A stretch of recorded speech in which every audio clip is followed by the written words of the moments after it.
All right, we are live. Hello, everybody. Thank you for coming in this evening. Tonight, joining us again is Brett with Wolf Paranormal. We have Hi.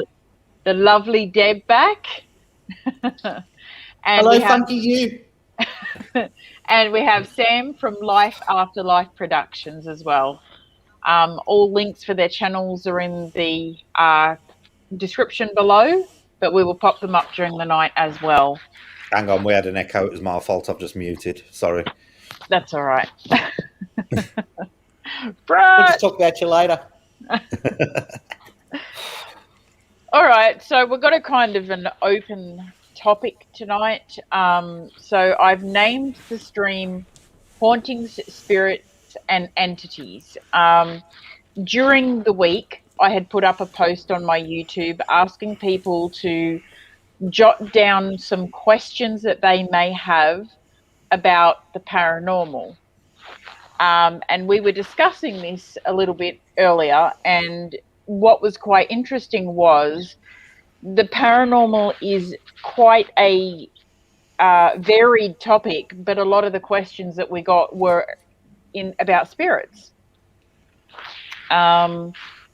So is there one of you that would like to start us off by explaining the differences between the paranormal and the supernatural?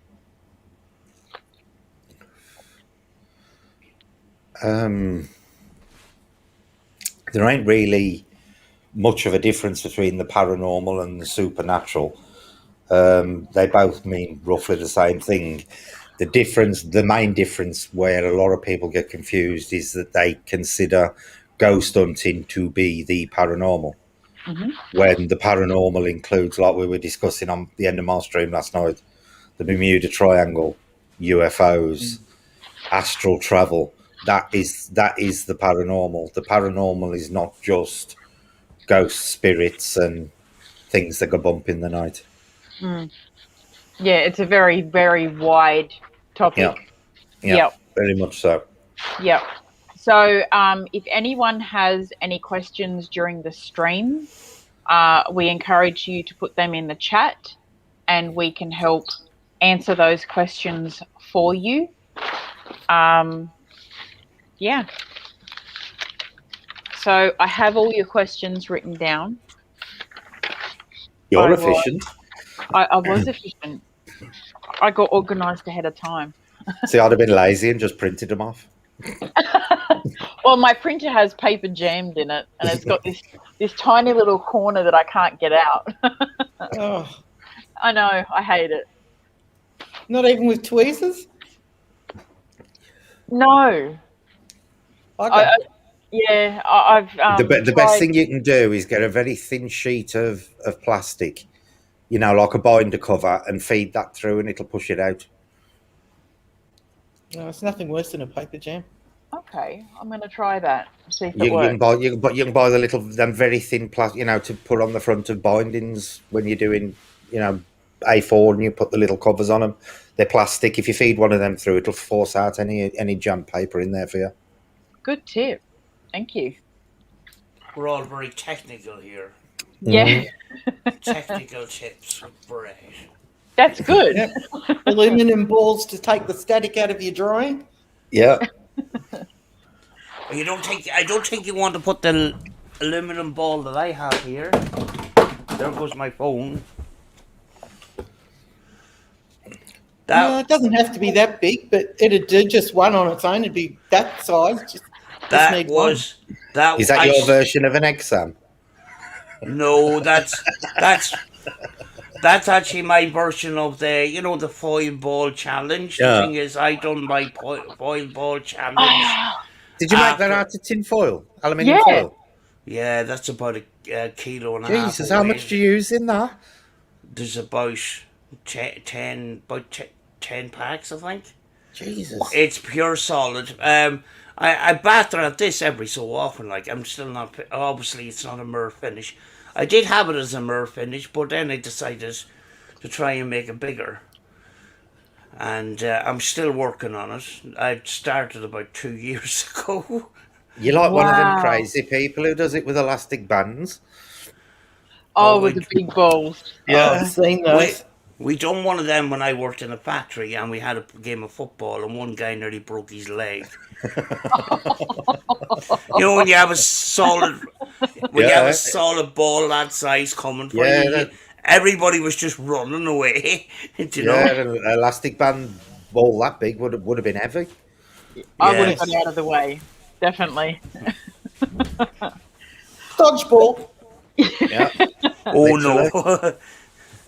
All right. I w- So the first question that I have here is from Dustin from PPR, and he has said, "I challenge bad spirits that are keeping good spirits from communicating, but I know what I'm doing and have proven my methods work for me.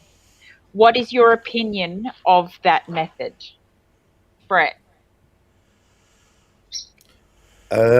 For me, it's a bit of a sticky area because you can't necessarily say that a spirit is technically bad or technically good. You know that everybody has their off days, and it could it could be the same in the spirit world. Nothing is purely bad or purely good. Everybody's got a mixture of both. There is a balance. I don't like the idea of challenging spirits because it's become popular nowadays to go into these so-called haunted places and just get very aggravating towards the spirits. Now, I always say you wouldn't do it to somebody in real life, and you wouldn't like it done to you.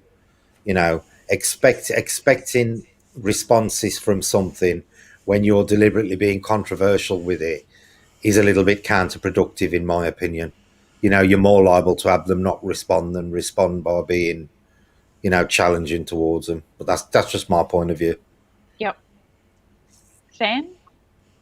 Um, there is occasions where I get the sense that um, the spirits have been held back by another spirit. Stopping them from talking. Hmm. I've asked the questions. Is there something? Is there someone holding you back? And they'll say yes. And I would basically ask, look, please, let the people talk. Like if I was talking to a person, but I don't agree in provocation in any way, sort of thing. We get Edge a lot. This guy Edge. I don't know what it is with this guy. What have I just said?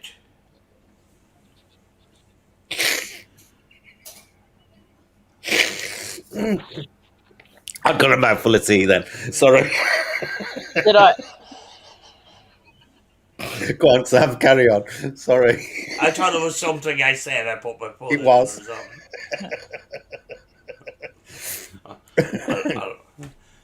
You get Ed a lot. Carry on. Oh, Um, here we go. and the guy that made the box that I have, Edge comes through a lot for him, and what he basically just says, we don't want to talk to Edge. Edge, go Yeah. away. We want other people to talk, but we don't. We try not to. We try not to provoke or be rude in any way. We try Yeah. to do it in a respectful sort of way. You know, but because we can't have a picture, we don't have a full picture of what's going on. Sometimes you don't fully know what's exactly going on. Hmm. Yeah. You know. Mm. So I don't being rude or you see a lot of these people that provoke, they're a lot of times they're in their head they're an evil spirit or a demon or stuff like that. I don't go with that concept at all. No. Do you Yeah. know? And And wouldn't you think if something was negative, being provocative towards it is just going to be counterproductive anyway? oh yeah, Mm. you don't want Because do you really want to be provoking something that's negative? yeah, but some of these people, the information that they're getting, the way that they're educating themselves from other people, Sometimes they're getting the completely wrong information. Yeah. Yeah. You know, and actually, information on YouTube is really, really difficult. The proper communication information and the information on the paranormal, it's a lot of people jump to conclusions, and they would tell you that their findings are gospel. Yeah. And maybe they had a handful of paranormal investigations, and that is it. Instant gratification. They come on camera and they try to make themselves out to be some kind of expert when the truth is far from the case, you know. So Yeah. Oh, yeah. you know, Yeah. they don't want to put in the work, but they want to look good on camera, look like they're some sort of expert, you know. Yeah. Deb. I agree with all of the above. I wouldn't provoke. I've seen it done time and time and time again. And as Brett often says, there's no way to determine what it is that you're communicating with. You may label it a spirit because that's what your mind wants it to be. So that's a psychosomatic response. But you really don't know. And I don't agree with people being rude if it is something other. That's not a good way for communication. And as I've also said in the past, you get what you put out. You put out negative energy, that's all you're going to get back. Exactly. So I don't find people that provoke as much worth my time watching them, to be quite frank. I don't watch them. If that's all they're going to. If that's all they've got, and they think that's it, and that's a part of a paranormal investigation, then they shouldn't be in the field because they haven't got a clue what they're dealing with or how to go about it. Yeah. Yeah. Yeah. I think that for me, I personally would never provocate the other side. As you guys have said, you don't know what you're dealing with. You don't know what it is, what entity it is, what it's capable of doing. I think that if somebody was to do that, it's their choice, but they should make certain that they're educating the audience on exactly what can happen. Yeah. And that it's not a good idea to do this, and they're doing it at their own risk. But that I think that's one of the biggest issues, is that they're doing this thinking that stuff is going to happen and it's going to give them, views or whatever. But there are consequences with this, and they're not educating people about it. So, yeah. But it's not even educating and progressing, as we've often discussed privately and publicly. It's not progressing the field of, and it's a big church or a big umbrella, the paranormal. No, it's not. And as we've said before too, I think that, if it was a human entity, as Brett said on the other side, well, they were human once, like living as us. Do you know what I mean? And if somebody came in and spoke to me that way, I know I wouldn't want to communicate with them. Yeah. No. So, yeah. You see a lot, in the ITC that I do.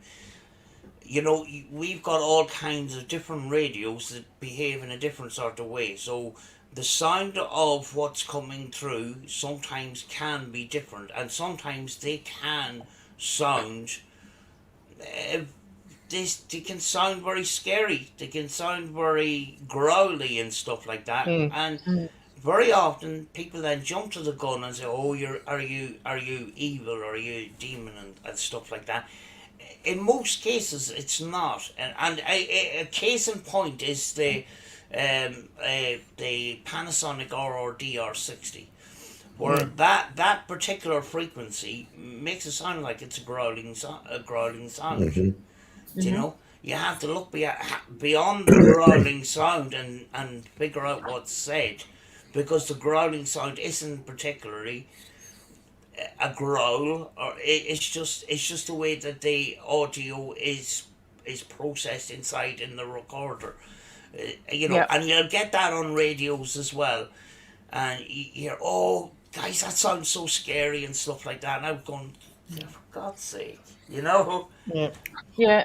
How many times have you been frustrated and you've turned around to someone and you've gone, oh? And you imagine if you were on the other side and you did that, Yeah. Yeah. and Yep. someone's like, "Oh, you're a demon. You're growling at me." The other thing you've got to take Yeah. into consideration is that people sit there straight away labeling someone a demon or whatever. You don't know what you're dealing with. For all you know, that they could sit there and think, "Oh, they think I'm a demon. I'm going to have fun with this and run with it." Hmm. We don't know if they got a sense. What you're dealing with's got a sense of humour, Yeah. or or for We did for last whatever, night. for whatever vindictive reason they decide to just run with the fact that you think they're a demon just to see how you're going to react. Yeah. You Yeah. shouldn't label anything when you're communicating until they confirm for themselves that that's what they are. Yeah. Because Exactly. you don't know. You really don't know. And Yeah. I you've all agree. raised a really interesting point. A lot of shows now say, "Oh, you get a better, you hear what we hear if you wear your headphones or your earbuds," and they're putting up labels Hmm. like a growl or a door or Yeah, footsteps, and yeah, so that's just psychosomatic suggestion. yeah. Mm. And I Suggestion. listen and I turn it up, and I swear, no joke, there's nothing there. Yeah, Mm. yeah, And they're telling their audience to go, ooh, ooh. They just want Mm. titillation. They're not yeah, interested in the rest of it or Mm. yeah. asking sensible questions. And I just can't be bothered with that nonsense anymore. It's just teenage drivel. Hmm. Mm. Yeah, I think even with my videos, like I used to do that a lot. I used to put up what I hear and stuff like that. And I think the further I progress um, in learning, I will say, the less I'm putting up on the screen and the more I'm leaving open to see what other people hear Mm, and what's coming through for them. Because something that I might hear, I could have 10 different people hear something Hmm. completely different for each of them. The thing is, I've often said this. For all we know, they could actually be tuning frequencies for a certain person to hear something a certain way.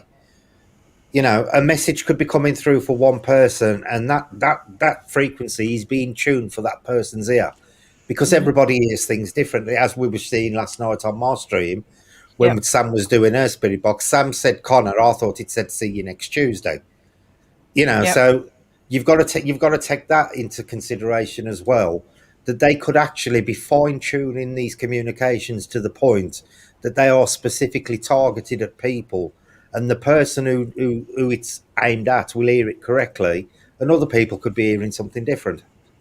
Mm, that's a good point. They could be that specifically tuned. Mm, Well, we've all talked about We, frequencies being we, important before. Hmm. mm, What one person picks yeah, up, another won't. So Yeah. therefore, it can be like Julie was saying before. She doesn't put things up on a visual much as she's grown immensely. If you yeah. go back and watch her See, from the beginning, but YouTube used to have an option where you could actually do it. There was quite a clever way you can do it, and I don't know whether it's still available anymore. But you could actually put like your own subtitles onto your videos, and you could hide them so people would have the choice of clicking it to see them or not. Now that used to be a good oh, way of doing it, because then people who didn't want to see subtitles just clicked the button and they just got the video. But them who wanted to see the subtitles just pressed the caption thing, and they came up. But I ain't sure if that option's available anymore with the new don't know. studio. But that used to be a good way of doing it, because you could hide them if you wanted to, and then only the people who wanted to see them could watch them. yeah. Mm. Mm, Well, when we're talking about uh, provocation, provoking and stuff like that, we actually a lot of the time do the opposite, and we muck about. And I know Hmm. it looks very unprofessional and that, but we do mess about, and sometimes we get the communicators breaking their sides laughing at us as well. Yeah, yeah. You know, yeah. Yeah. recently there was a. I put it in a separate little video. It's called the shortest spirit box session ever. Rachel says, "Is there anybody here that wants to talk to us?" And I went, "No." And then we just burst out laughing, and then Yeah, they just laughed at us, yeah. that kind of way. And very often we do that, you know, rather than provoking and that, we crack jokes, and Yeah. you know, if we're out in investigation, if somebody lets off, it ends up on the video because it says, I'm Well, not cutting this. the It's thing going to is, Yeah. be used. if what we're communicating with is dead people, I highly doubt they lose their sense of humour when they pass over. You know, they should be exactly the same personality on the other side. They're not going to sit there like the thing when I say, you know, they ain't going to suddenly turn into Mother Teresa when you die. You know, you are going to be exactly like you were on this side of life. Yep. I agree. Do you know, and what we're trying to do as well, and we do notice that when we're communicating, we're talking in a different. Is there anyone that wants to come through to us today? Yeah, And we don't.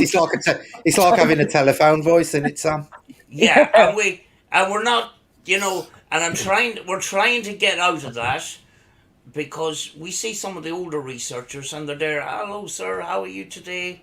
I just you know, just wanted to turn on the radio and give you a voice today. I hope you're well. You know, that kind of communication rather than is there anybody here?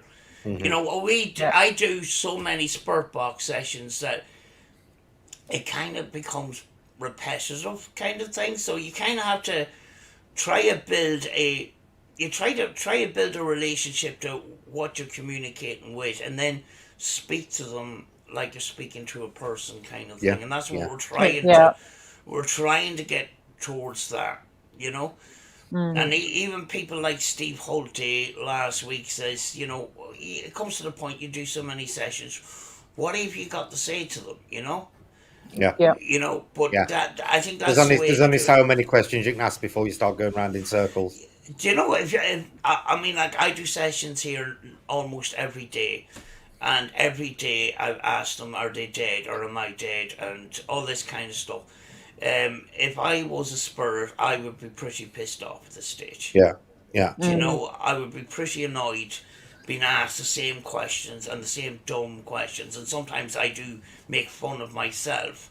Mhm, I'm sorry for Mm. asking really stupid questions. I'm trying mhm. to understand here, but you Mm. know, we're trying to have a kind of a flow in the conversation and Well, see look, where. look at that one me and you did when you did your box and I was asking the questions. I ended up arguing with this spirit over the number 4 card for about 5 minutes because every time Sam put a card up and we said what number's this, the response we got was 4, regardless of what the card was put up. You know, and I just ended up arguing with him and saying, you know, you're a bit fixated with the number 4. Can you try something different? And, you know, and it got quite funny. Yeah, You've got to maintain a sense of humour when you're doing it. You do. yeah. Right, do you want to get on to the next question? Because All this is right. a topic we can discuss forever otherwise. Okay. So the next question is by Three Souls Paranormal. And they ask, what is the difference between an EVP and a disembodied voice? I love this question. Oh yeah. Yeah, this is a good one. Right. Brett. The answer to that is the E in EVP, which is electronic. EVP is electronic voice phenomenon where voices are captured on electronic equipment of whatever form, be it recorders, listening through your TV or whatever. A disembodied voice has nothing attached to it whatsoever. By its very term, it's disembodied. So it is a disembodied voice doesn't come through electrical means. It normally comes through via normal hearing, and that is your difference. But the E in EVP is the biggest giveaway for that, which is the electronic part of it. That is the difference. One is generated electronically. The other one is normally received via normal oral means. Good description. Do you want to add anything to that, Sam? No, because that's it in a nutshell, actually. Yeah, that's what I thought. Yeah. Ditto. All right. Next question. Let's do Mark B, seeing as he's here. How do you know if a spiritual attachment is good or bad? Sam. I hate me. I'm glad she went to you first for this one, Sam. Yeah, here's these Desmonds. I was watching the look on her face.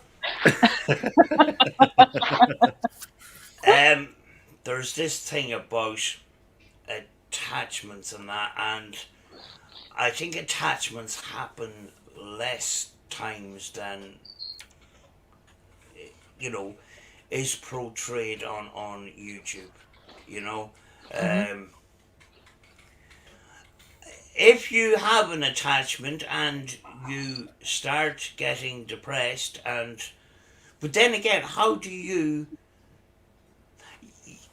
people sometimes put two and two together and say, well, I was out in an investigation last night and it's got a really dark history to it, and today I'm depressed.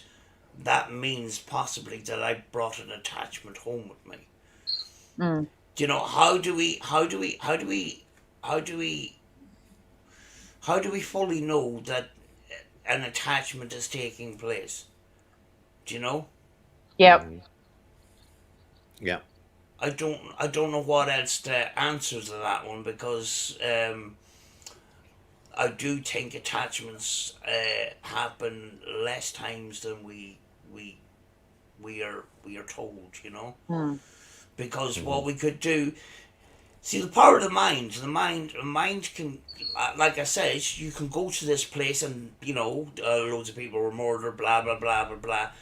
The next day you could wake up on the wrong side of the bed, and you could say, well, I was at this place last night and I feel crap today, so I must have brought something bad home with me, and the mind starts generating a fear, if you like. And that's one thing that we try to take into account. Try to look at it in a logical kind of way, even though a lot of the time we can't get a logical explanation to it.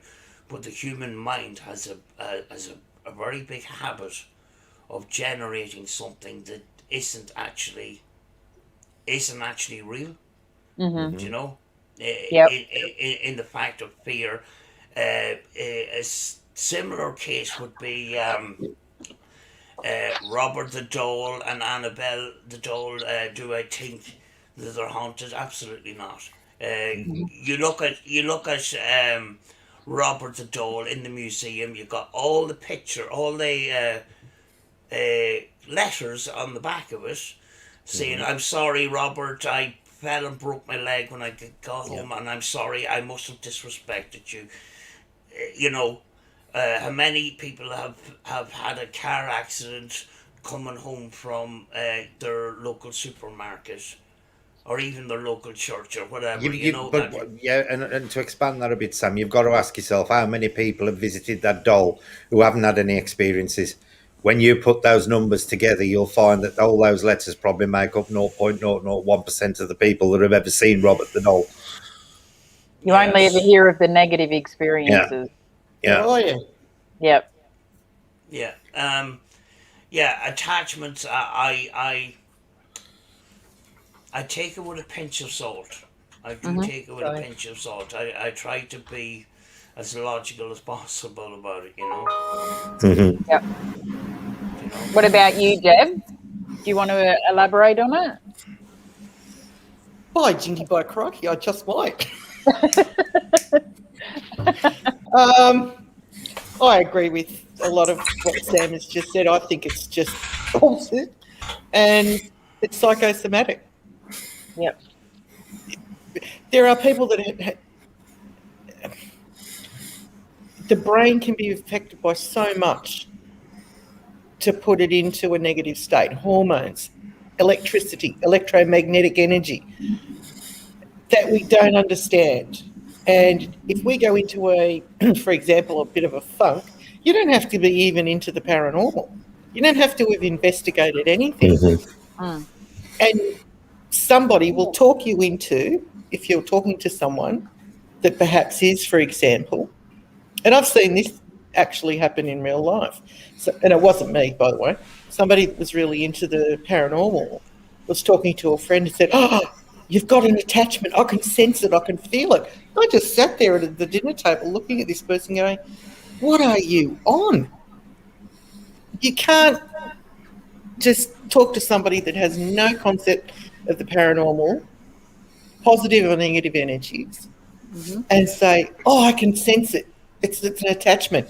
And that person for the next 6 months is walking around thinking that their old Aunt Margaret is, or something else is following them and, crawling up on the bed at night. It's the psychology of the mind triggered by an emotion can make anybody believe anything. And the power of suggestion is strong. Yeah. The force is with them. Yep. So, no, I don't believe in attachments at all. I won't give it power. Yep. I just won't. I think short answer for me would be if there was someone that did believe in them, I don't think any attachment would be healthy. Thus the term attachment. But as Sam said, what is an attachment? Exactly. What determines an attachment? And as Deb said, we've kind of had a really big discussion on this before, and we've come to the conclusion that a lot of it is in the mind. If you have a look at all the bad things that happen around you and you put it down to, I must have an attachment that I brought home from the cemetery, how many other days have you had the same or similar things happen? You have a look at all the negative things that happen in your lifetime, and can you honestly say with 100% certainty that that's a spirit that's causing that? No, I just believe that. Yeah, I think it's just whatever's going on in your life. Per Zach gets attachment every time he seems to go out. Do you know? And then he goes home and forgets about it.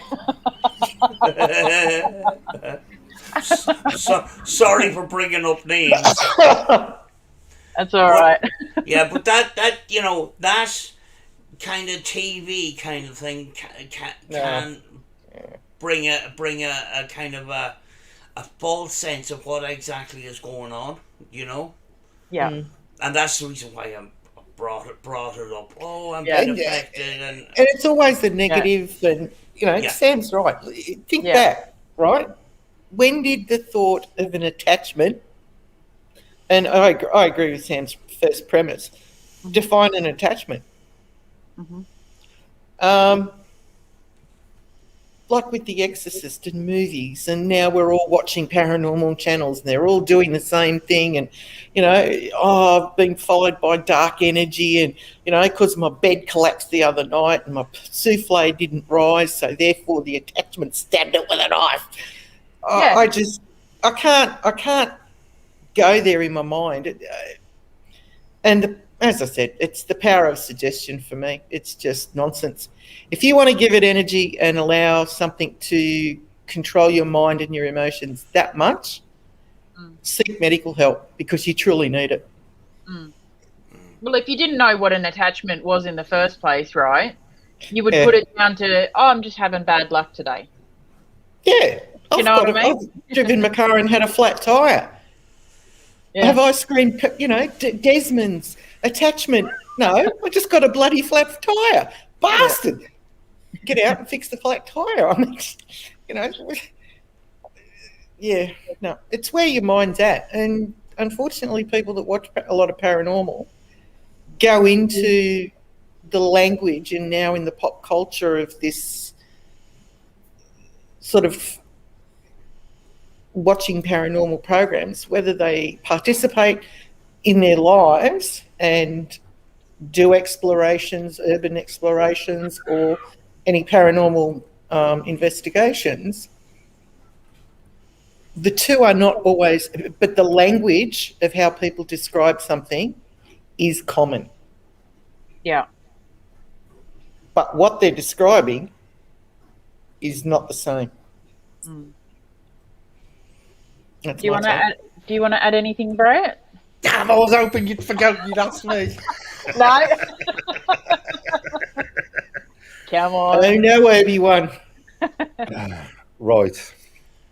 I'm very dubious of this term attachment anyway, because one, it makes it sound like these, whatever they are some kind of gluing themselves to you in some kind of parasitic fashion. Mm. We don't know what goes on out there.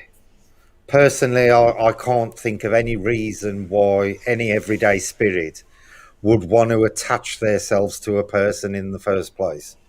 Surely they've got better things to do than just follow a person round all day long, watching their life and trying to make their life either happier or sadder. In relation to Mark's question about how can you tell the difference between whether they're good and bad, I don't think that should be a question anyway, because like I've said with other questions, I don't believe that the majority of contacts out there are either one or the other anyway. I don't think that something's, wholly good or wholly evil. And then for me, there's, and the same with these dolls, or the doll's got an attachment to it. No, the doll hasn't got an attachment to it, in my opinion. All it is that whatever is communicating well when that doll is around has got some kind of attachment emotionally, I would say, rather than Connection. physically. Yeah. There is a connection with that object for them. It could have been a doll they owned or something. I do not believe that a spirit is in any way glued or parasitically surviving through that object. And I don't believe that things attached here in a parasitic manner, which is what an attachment is suggesting, to in any way influence your life for either good or well. So it ain't the fact of asking whether it's good or evil. What you really need to be asking is it really existing in the first place? Is it really happening? And it's like if you've got a pet, the amount of times when they purr or they scratch the fur, they do something, dog, cat, mouse, whatever, hamster in a wheel. You imply things on what they're looking at you for. Yeah. It's like, oh, are you hungry? Do you want to go to the bathroom? Do you want to go? You're implying so much. Yeah. From your mind. Personally, I do not think something else. Attachments occur. I don't think attachments occur. No. In any way, shape, or form. Not that I won't. Yeah. On people or objects. They may assist to bring certain people through if they have a connection with their object, but they could act as a beacon on the other side. But I do not believe that any spirit, physically or on an energy level, parasitically attaches themselves to anything or anybody. I just don't see them doing it. Well, it's like when I had the interview with the UK team not so long ago, they asked me the same thing about Clara. They're like, oh, so there's a spirit attached to your doll. And I'm like, no, it's not attached to the doll. Like it associates itself with the doll, but it can go and whatever else. And it's not. See, the problem is attachment is one of these words that has become a paranormal buzzword. It's fashionable to have an attachment or whatever. Like it was fashionable last year to have poltergeists. The year before it was dibber boxes and and demons and stuff. You get you do get these patterns of paranormal buzzwords, and at the moment, attachment is one of them. Unfortunately, it's kind of funny when you say that, because we don't have we have the cycle of the Desmonds, the Dybbuk boxes. We don't have in that cycle the angels or anything positive. It's always the big negative. Yeah, exactly. Yeah. What made me giggle before was Mark's comment in the chat.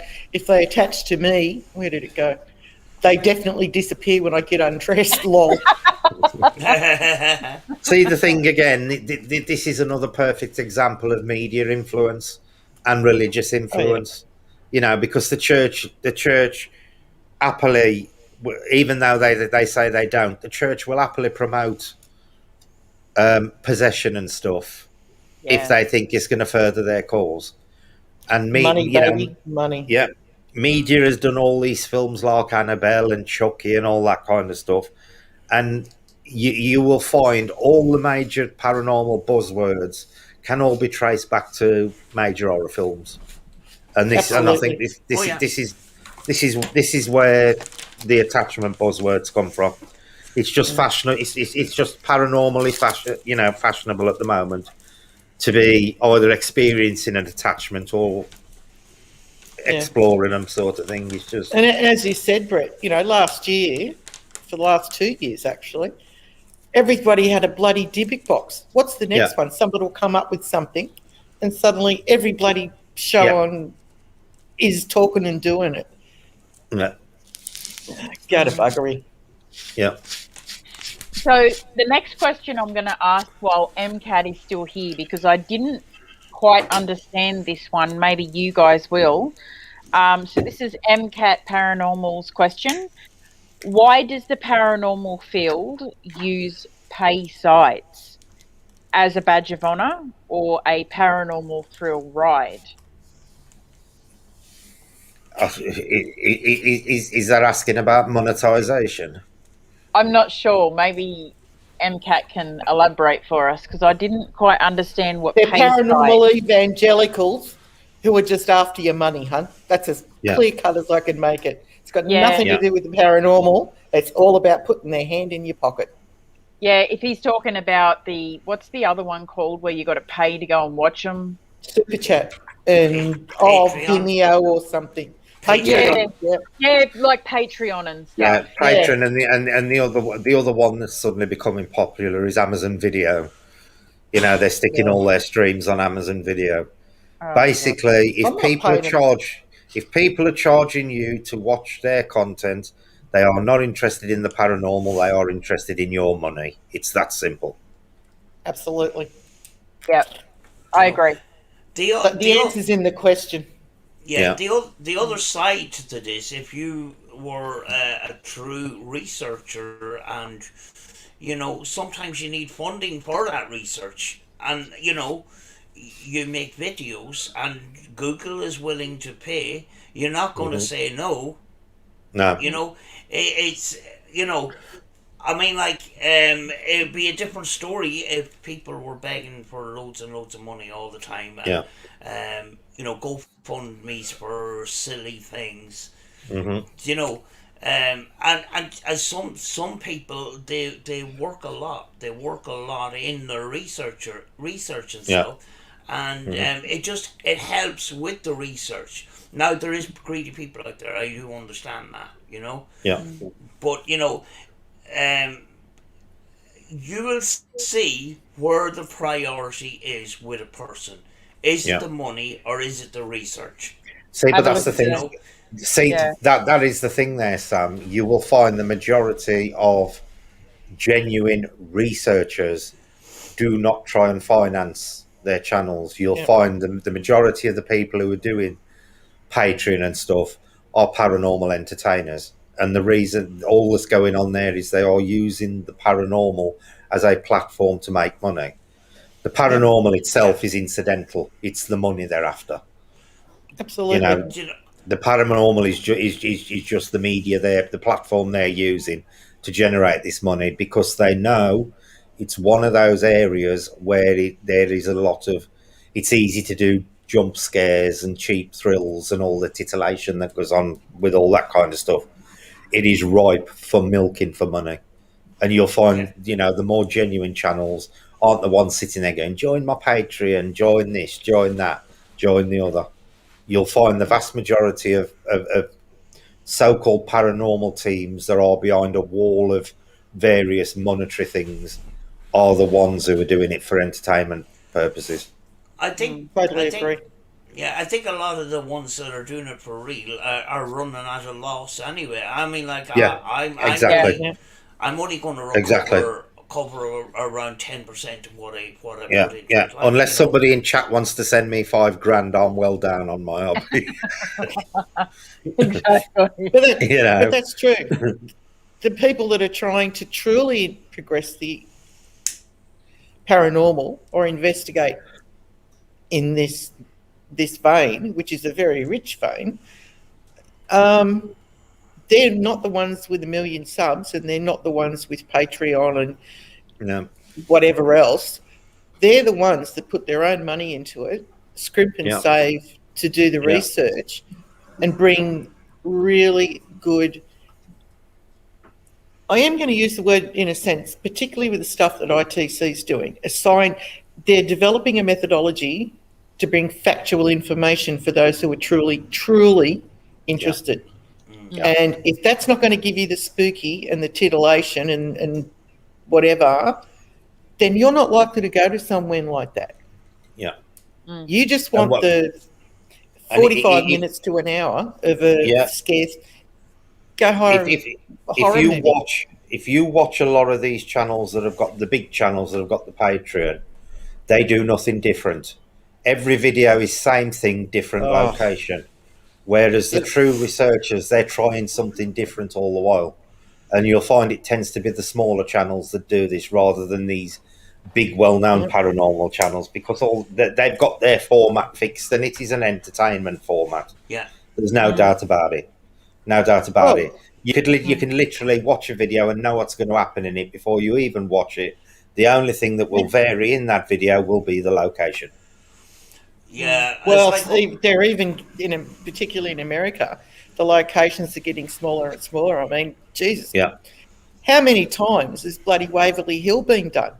Yeah. Or you could run amok there, but it's like, and they ask the same questions. It's the same thing. It's just a different team. And sort of segueing back into your earlier question, if I was a spirit and somebody else came in and kept asking me the same stuff, I'd start chucking stuff too. Yeah. Yeah. Yeah. And growling and carrying on like they'll come into my home and ask me the same question. Yeah. But somebody else is, boring. Mm-hmm. Do you realise not one of your Nightbot commands has worked yet, Julie? I've been watching them in the chat.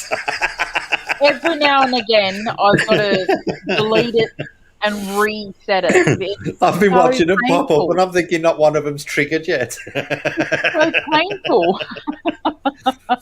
See, that's why I use StreamYards, because if you've got a StreamYards account and link it to your YouTube, you can do all that, and even if you ain't using Streamlabs at the time, it will still put the stuff. Streambot will still work. Yeah, like Nightbot does. You'll find it's a lot easier. Bloody Nightbot. Yeah. Next question. All right. So yours is the next question, Brett. Here we go. Let's get interesting. Wolf Paranormal. Do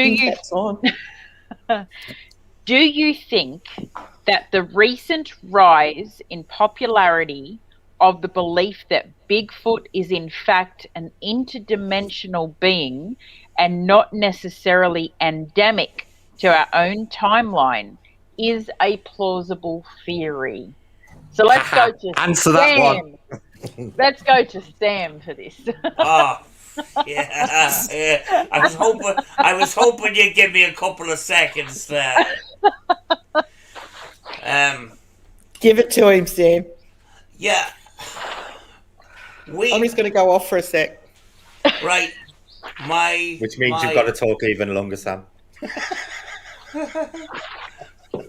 My previous belief was that, this was an undiscovered species, a big smelly monkey. I was going to say it like you normally describe it, as a big smelly monkey. Big smelly monkey.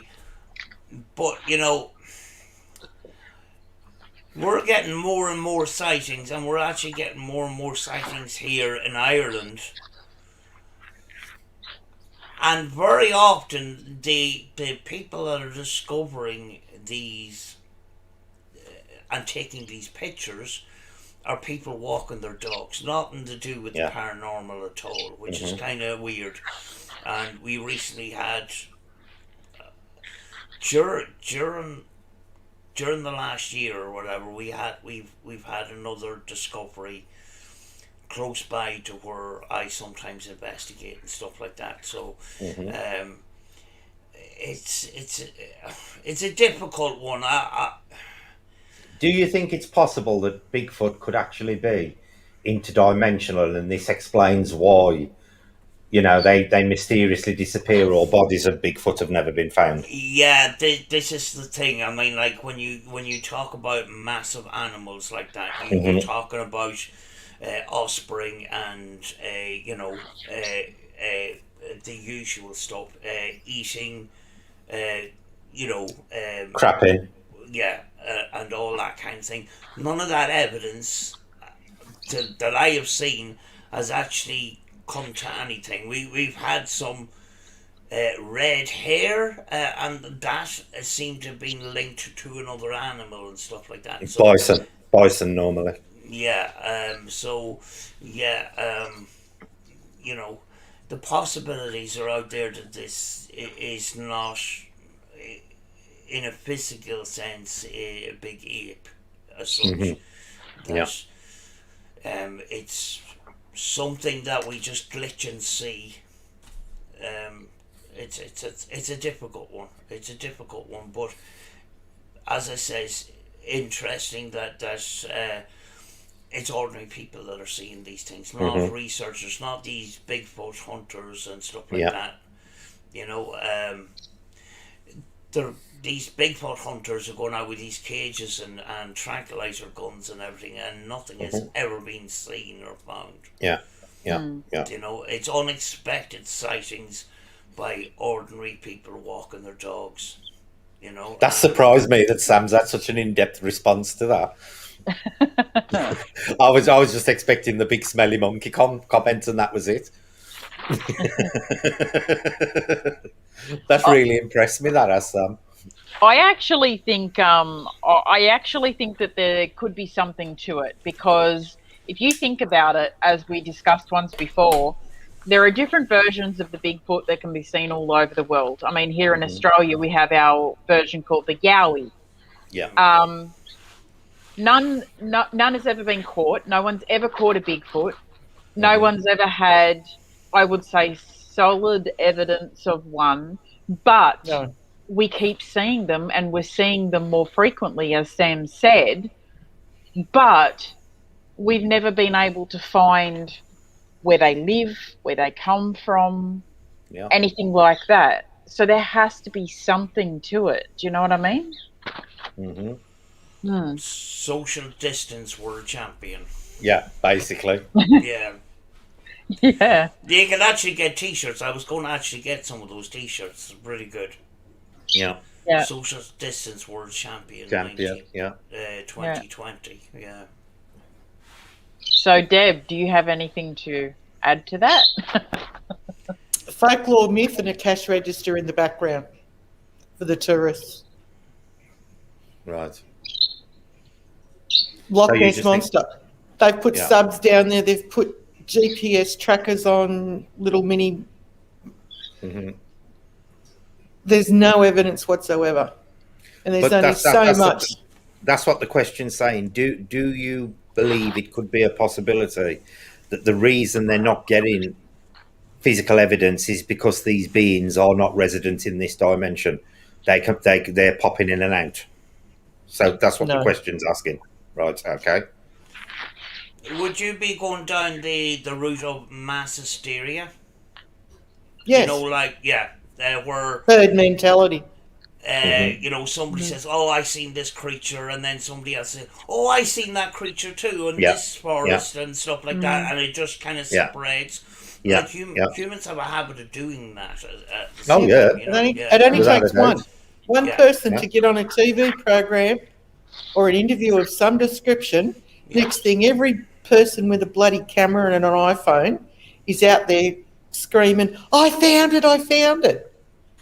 And some reporter will stick a microphone in front of their face and they waft on and like they're mentally deranged. That's one of the things that makes me question it, is the fact that we live in a society today where everyone has a mobile phone, and yet no one still has a photo or video evidence to a certain point. Everyone says, oh, I see one in the distance there, but it could be anything that they're seeing. It could be someone in a suit, Yeah. But that makes me question it. Yeah, And we what got is we got interesting about that though, the Gimli video has been recently Oh, reassessed. debunked. Yeah. No, it hasn't actually. It's been the opposite. It has actually been assessed scientifically recently by multiple teams, and they have confirmed that it is definitely not a person in a suit because by the muscle definition and stuff, they are saying that Yeah. the movement and the muscle mass and the way the muscles move and everything is anatomically correct, which could not be, reproduced in a suit at that time. Well, They it's did still it with can't now. animation, but Yeah, yeah. Oh, yeah. Fairies just So raised another one, Mothman. oh god, yeah. Well, Mothman, that is definitely a commercial thing as far as I'm concerned. But the You Bigfoot, know? that the Gimli video is Yeah. actually now probably one of the biggest pieces of proof, because for years people were saying, "Oh, it's just somebody in a monkey suit," and they had various people come forward claiming they were the person in the monkey suit. They have And it no, raped them. That was the one that yeah, blew me away. yeah, but they have now proven scientifically that that is a real life animal, whatever it is. It's not somebody in a monkey suit. Okay. There you go. I'm still not convinced, but that's my Yeah. humble opinion. That's fair enough. I'm prepared to still remain Yeah. a skeptic to this point. Yeah, that's the beauty of the paranormal. yep. Absolutely. Yep. All right. Next question is Ghostly Whispers Paranormal. This is Madeline. Yeah. How do you know if you're affected by a negative spirit? I think we've covered that, really, haven't we? Yeah. Pretty much. Oh, I can't think of Yeah. anything further to add to that. No. Yeah. Okay. Fairy Hi, Dragon. Madeline. Fairy Dragon says, explain residual hauntings. Stone tape theory. these. Oh, pretty good. Yeah. I love these. Here we go. Go, Brett. A residual haunting is basically a replay. There is no interaction between the witness and what they're witnessing. It normally follows exactly the same pattern, be it somebody walking through a wall or walking down a corridor. If a person encounters whatever they're seeing, the vision of what they see doesn't interact with the person at all.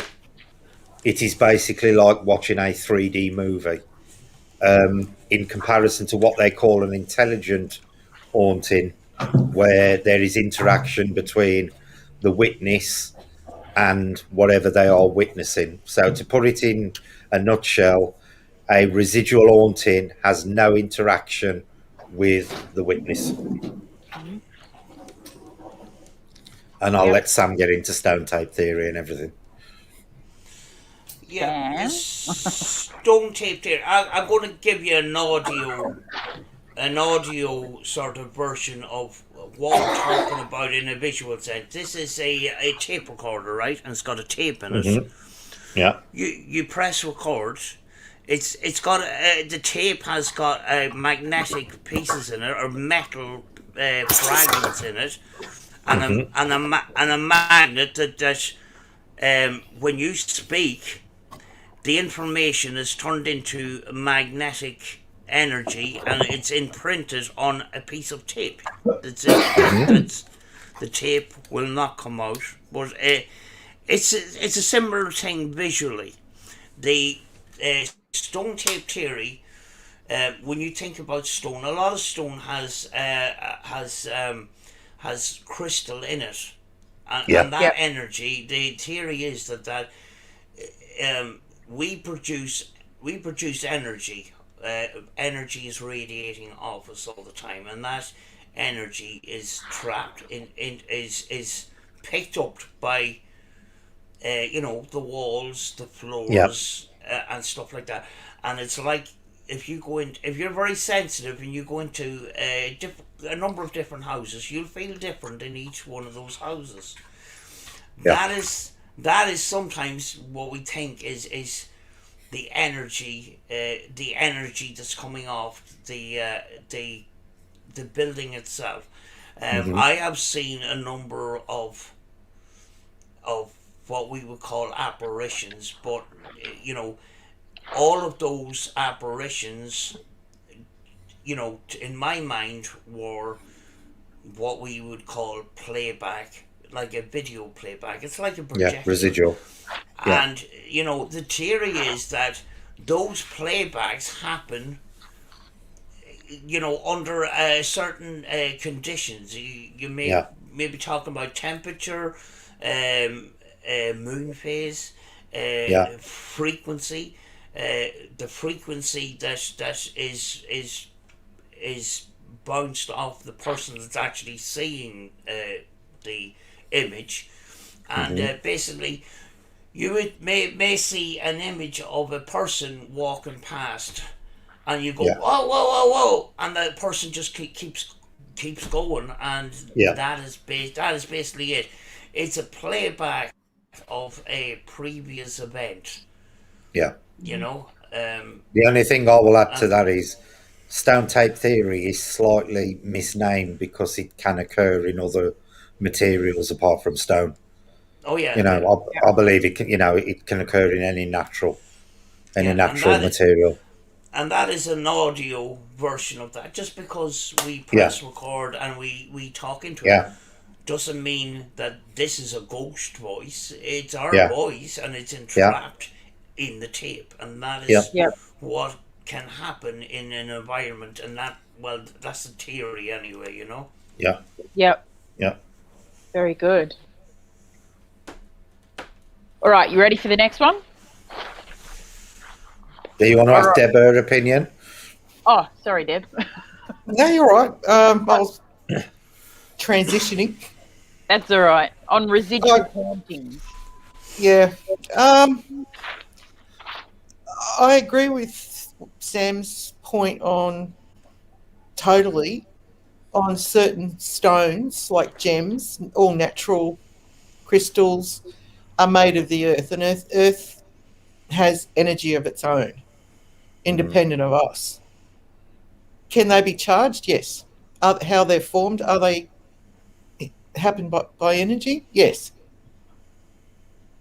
Therefore, if you built a dwelling, for an example,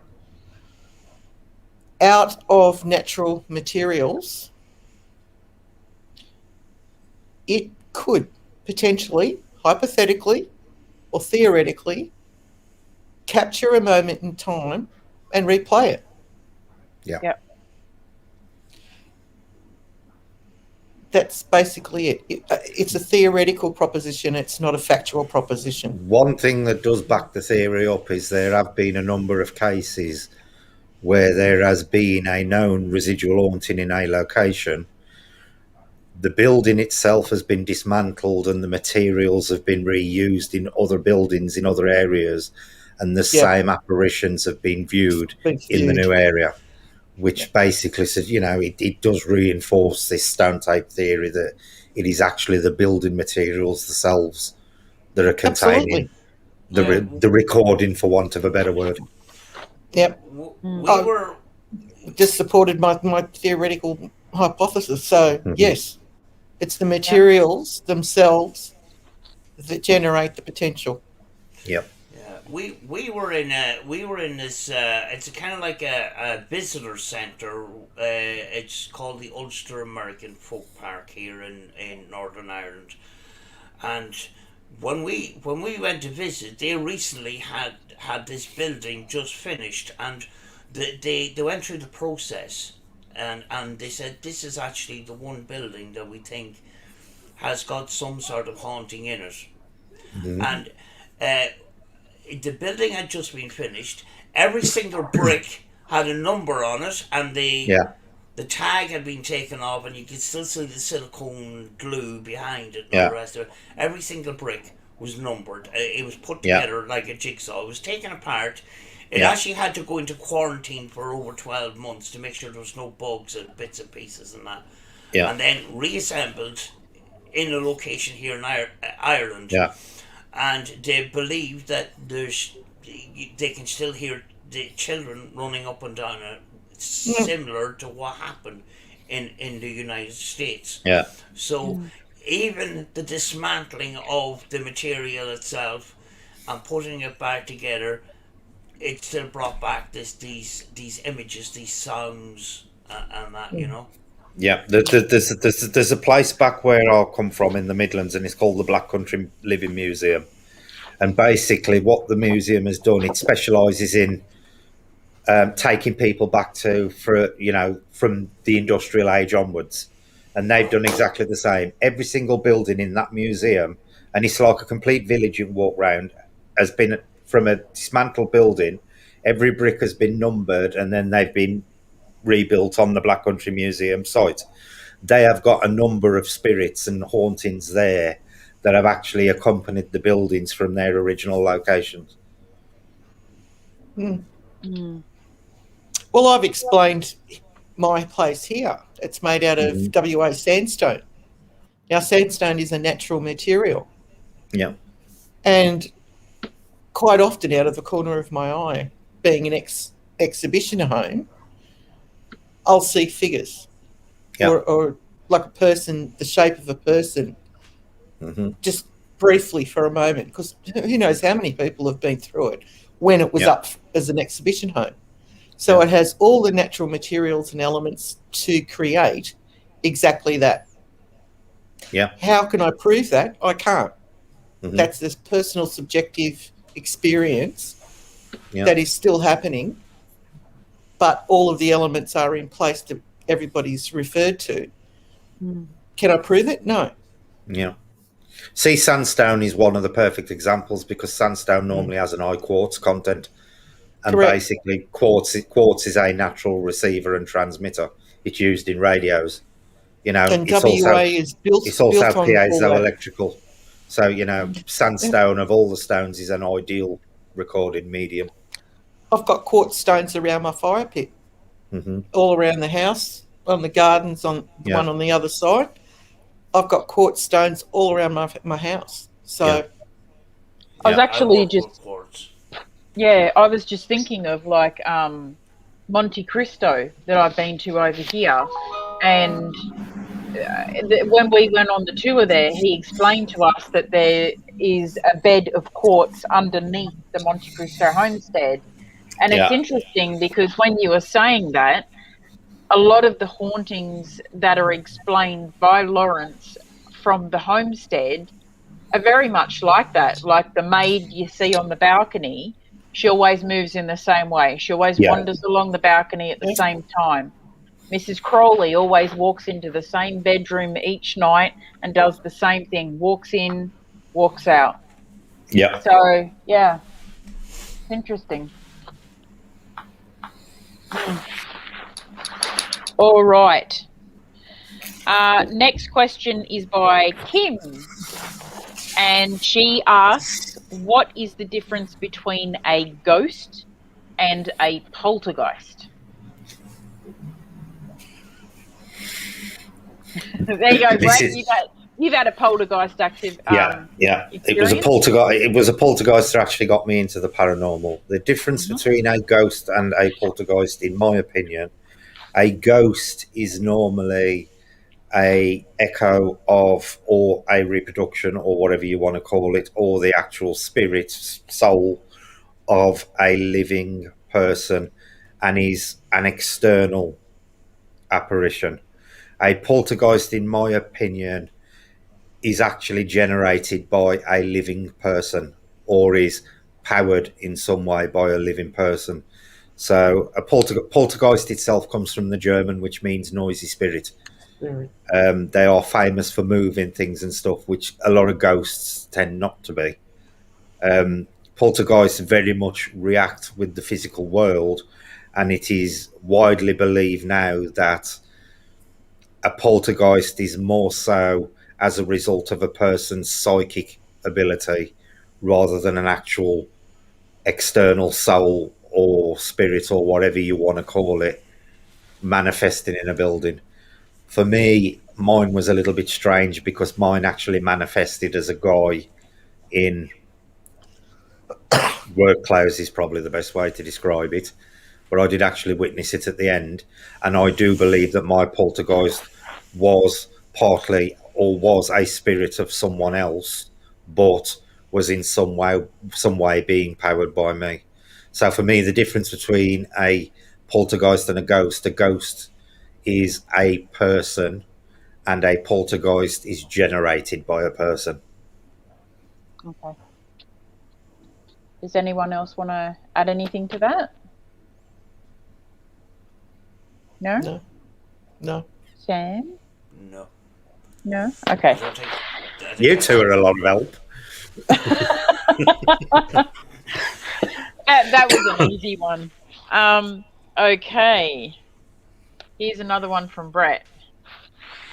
Do you believe that humans have been subject to DNA manipulation in the past at the hands of extraterrestrial beings? I'll ask Deb first this time, so Sam can think about it. Sam's pulling a face. It's a little green men question. Truthfully, Yeah. if you'd have asked me that a few years ago, I'd have said no. Mm-hmm. But more and more, I am shifting to a yes response. Mm-hmm. That there is no missing link Mm-hmm. in the human DNA chain. We touched on this a few weeks ago, I believe, and we all sort of agreed from different perspectives, but came to the same conclusion. Human activity on this planet had an interruption at a certain point in time. Yep. Before the Common Era, Mm-hmm. BC. You cannot just go from an agricultural community to building pyramids and Yeah, a buildings. technological one. Yeah. In the space of one generation. It's just literally impossible. Mm-hmm. If you read the Book of Thoth and the Emerald Tablets, then there are very credible explanations for how it occurred between the two brothers. Mm-hmm. And I think that I'll be right back. it's more probable now than at any other time with the scientific equipment that we have. Carbon dating is a guide. It's not 100% foolproof, but it is a guide of a timeline. Mm-hmm. And with the technology that we have now with GPS and tracking and modelling and other things, then I believe that we are closer and closer to a definitive answer. And that answer will be yes, we are starseed. Yeah. Sam? It's your favourite topic, little green men. I don't really have much to add to it at all, to be honest, which is not something that I sort of focus on, you know.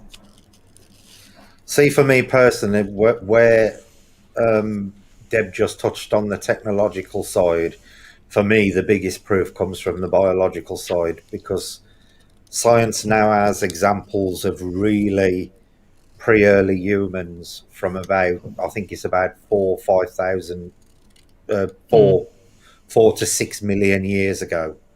There is then this gap of the missing link, and then we have got more examples of early hominids from about 2 million years ago. Now, from what we know of the study of evolution happens over an extremely long period of time. The genetic jump within that 2 million year window is absolutely massive and probably statistically impossible to occur on a natural scale. There has got to have been some kind of manipulation of early hominid DNA to advance the human race so quickly in that space. Because I know 2 million years sounds a long time to us, but in terms of evolution, it's nothing. It's it's like the blink of an eye. The grain of sand. Yeah. Crocodiles And it happened. have been around since prehistoric times since the dinosaurs.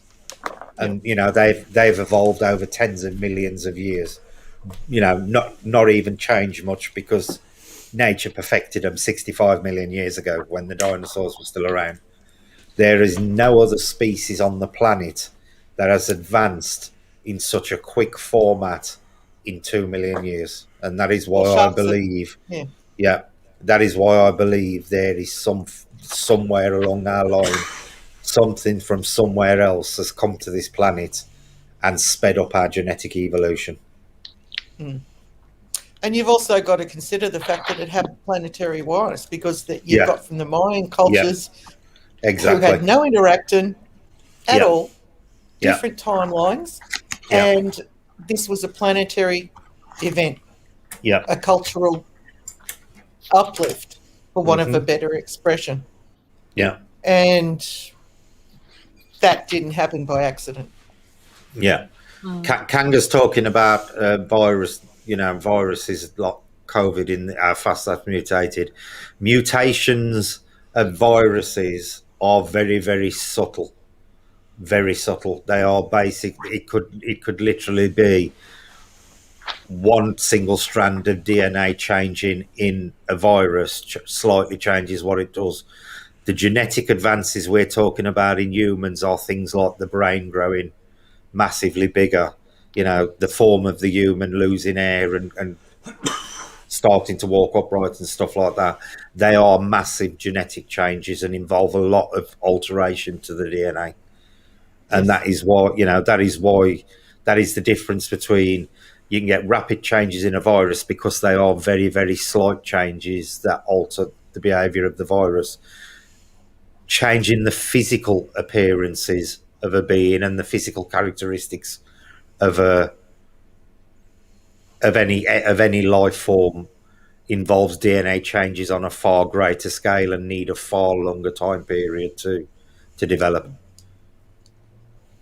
I have a question actually, which kind of builds upon this question. I saw something from conspiracy theorists a few years ago, and I don't buy into a lot of conspiracy theories, but I want to know your opinions on the one to do with the human body. Now, there were some people who claim they remember the human skeleton and some of the organs being or looking a certain way or being in a certain position, and they say since then to now, the human body has changed. Yes. Do you buy into that, or do you think it's BS, more or less? No, I buy it medically. Because that would kind of build into this as well, wouldn't it? To say that it would. Someone's come in and help make these changes possible. Correct. There is another interesting fact that they have fully mapped the human DNA now. Genome. There is actually a portion of the human DNA that they physically cannot identify. There's actually nothing on the planet where it could have come from. That's a fact, not a fiction. That is a fact. That's a scientific fact. Isn't that some of the blood types as well? I read something about looking back at the first people, they only had certain blood types, and then there were these new blood types that came about later on. RH is a strain that is part of that genetic uplift. It was not within the human type from the skeletons that they found, prehistoric or other. It just simply appeared at a certain point in time when we found speech and other things that we previously did, other aspects to our DNA that were previously not there. And RH is one of them. It's one of the rarest blood types on the planet. All three of my kids have RH blood types. They all are RH. They're going to hate me. I have Xavier and Monica are both B negative rhesus, and Charlotte is O negative rhesus. So Xavier and Monica have less than 1% of the population of people. So we were told. Yeah. See, Kanga's talking about vestigial organs there. The human body itself, and a lot of people don't realise this, but while you are gestating in the womb for a short period of time, a human fetus actually has gills. Yes, that's a fact. Yeah. Ah. Yeah, I didn't know that's that. been known for yeah. That's that we develop in embryonic fluid. We are we have we don't our lungs are not used in fluid. Yeah. Yet we can breathe. So the question for scientists a long time ago, and they have found that there are gills at a certain stage in human development. Yeah. It's only a where short are the period gills? on the neck. Neck. Oh, It's only a short period Yeah. of time. It's something like about 8 days or something like that. But for a very short period in the womb, every human has gills. wow. That I think sometimes is where the saying "you got it in the neck." Yeah. No, Hmm. but yeah, it's the neck. Yeah. Wow. Yeah. But there is a part of the human DNA that there is not found anywhere on the planet. They have no idea where we inherited it from. I thought that was the case. I think that's incredible. Hmm. I really do. I have one question left. If everyone's spoken about that one.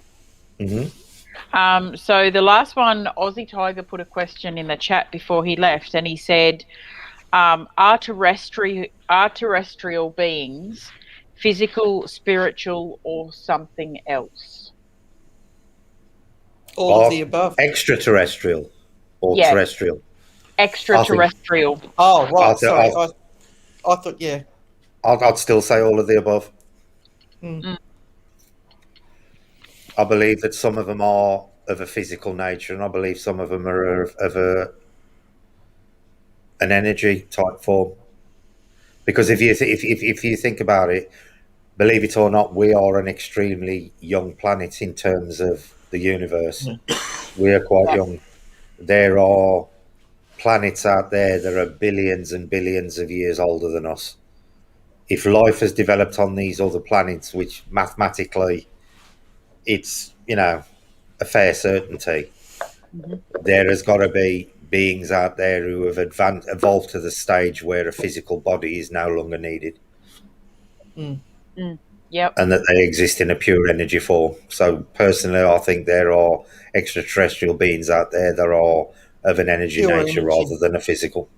Yeah. 100%. I think some of the UFO sightings actually were transparent. I'm not 100% sure about that. Yeah, but yeah. That would go along with the idea that it's a different frequency to ours and not in a physical sense that we would see it. Mm-hmm. Yep. Yeah. Yeah, I think there's a lot that we still haven't learnt from other beings and life forces. I just don't think that we're ready for that quite yet. Yeah. Some of us are. That's why we're talking about it. Yeah. Well, we are. We're advanced. Yeah. I believe that since like 1947 with the likes of Roswell and stuff, we are, and I know this is going to sound like a conspiracy theory, but we, over the last 47, 60, 80 years, we are being slowly conditioned to accept the fact, to accept that there is life on other planets. And I think we're being deliberately conditioned because governments know at some point it's going to happen because they're already in touch. Yeah. Well, And to avoid worldwide panic, this is why the popularity. They're priming us now. We're being conditioned to accept this. This is what it is. Well, you've only got to look at two recent events that has got the UFOs guys absolutely beside themselves. Is the Israeli ex-retired general who has confirmed that Israel and America are part of the Galactic Federation. He confirmed this himself. Now, that's come out in the last month or so. He did a full interview with a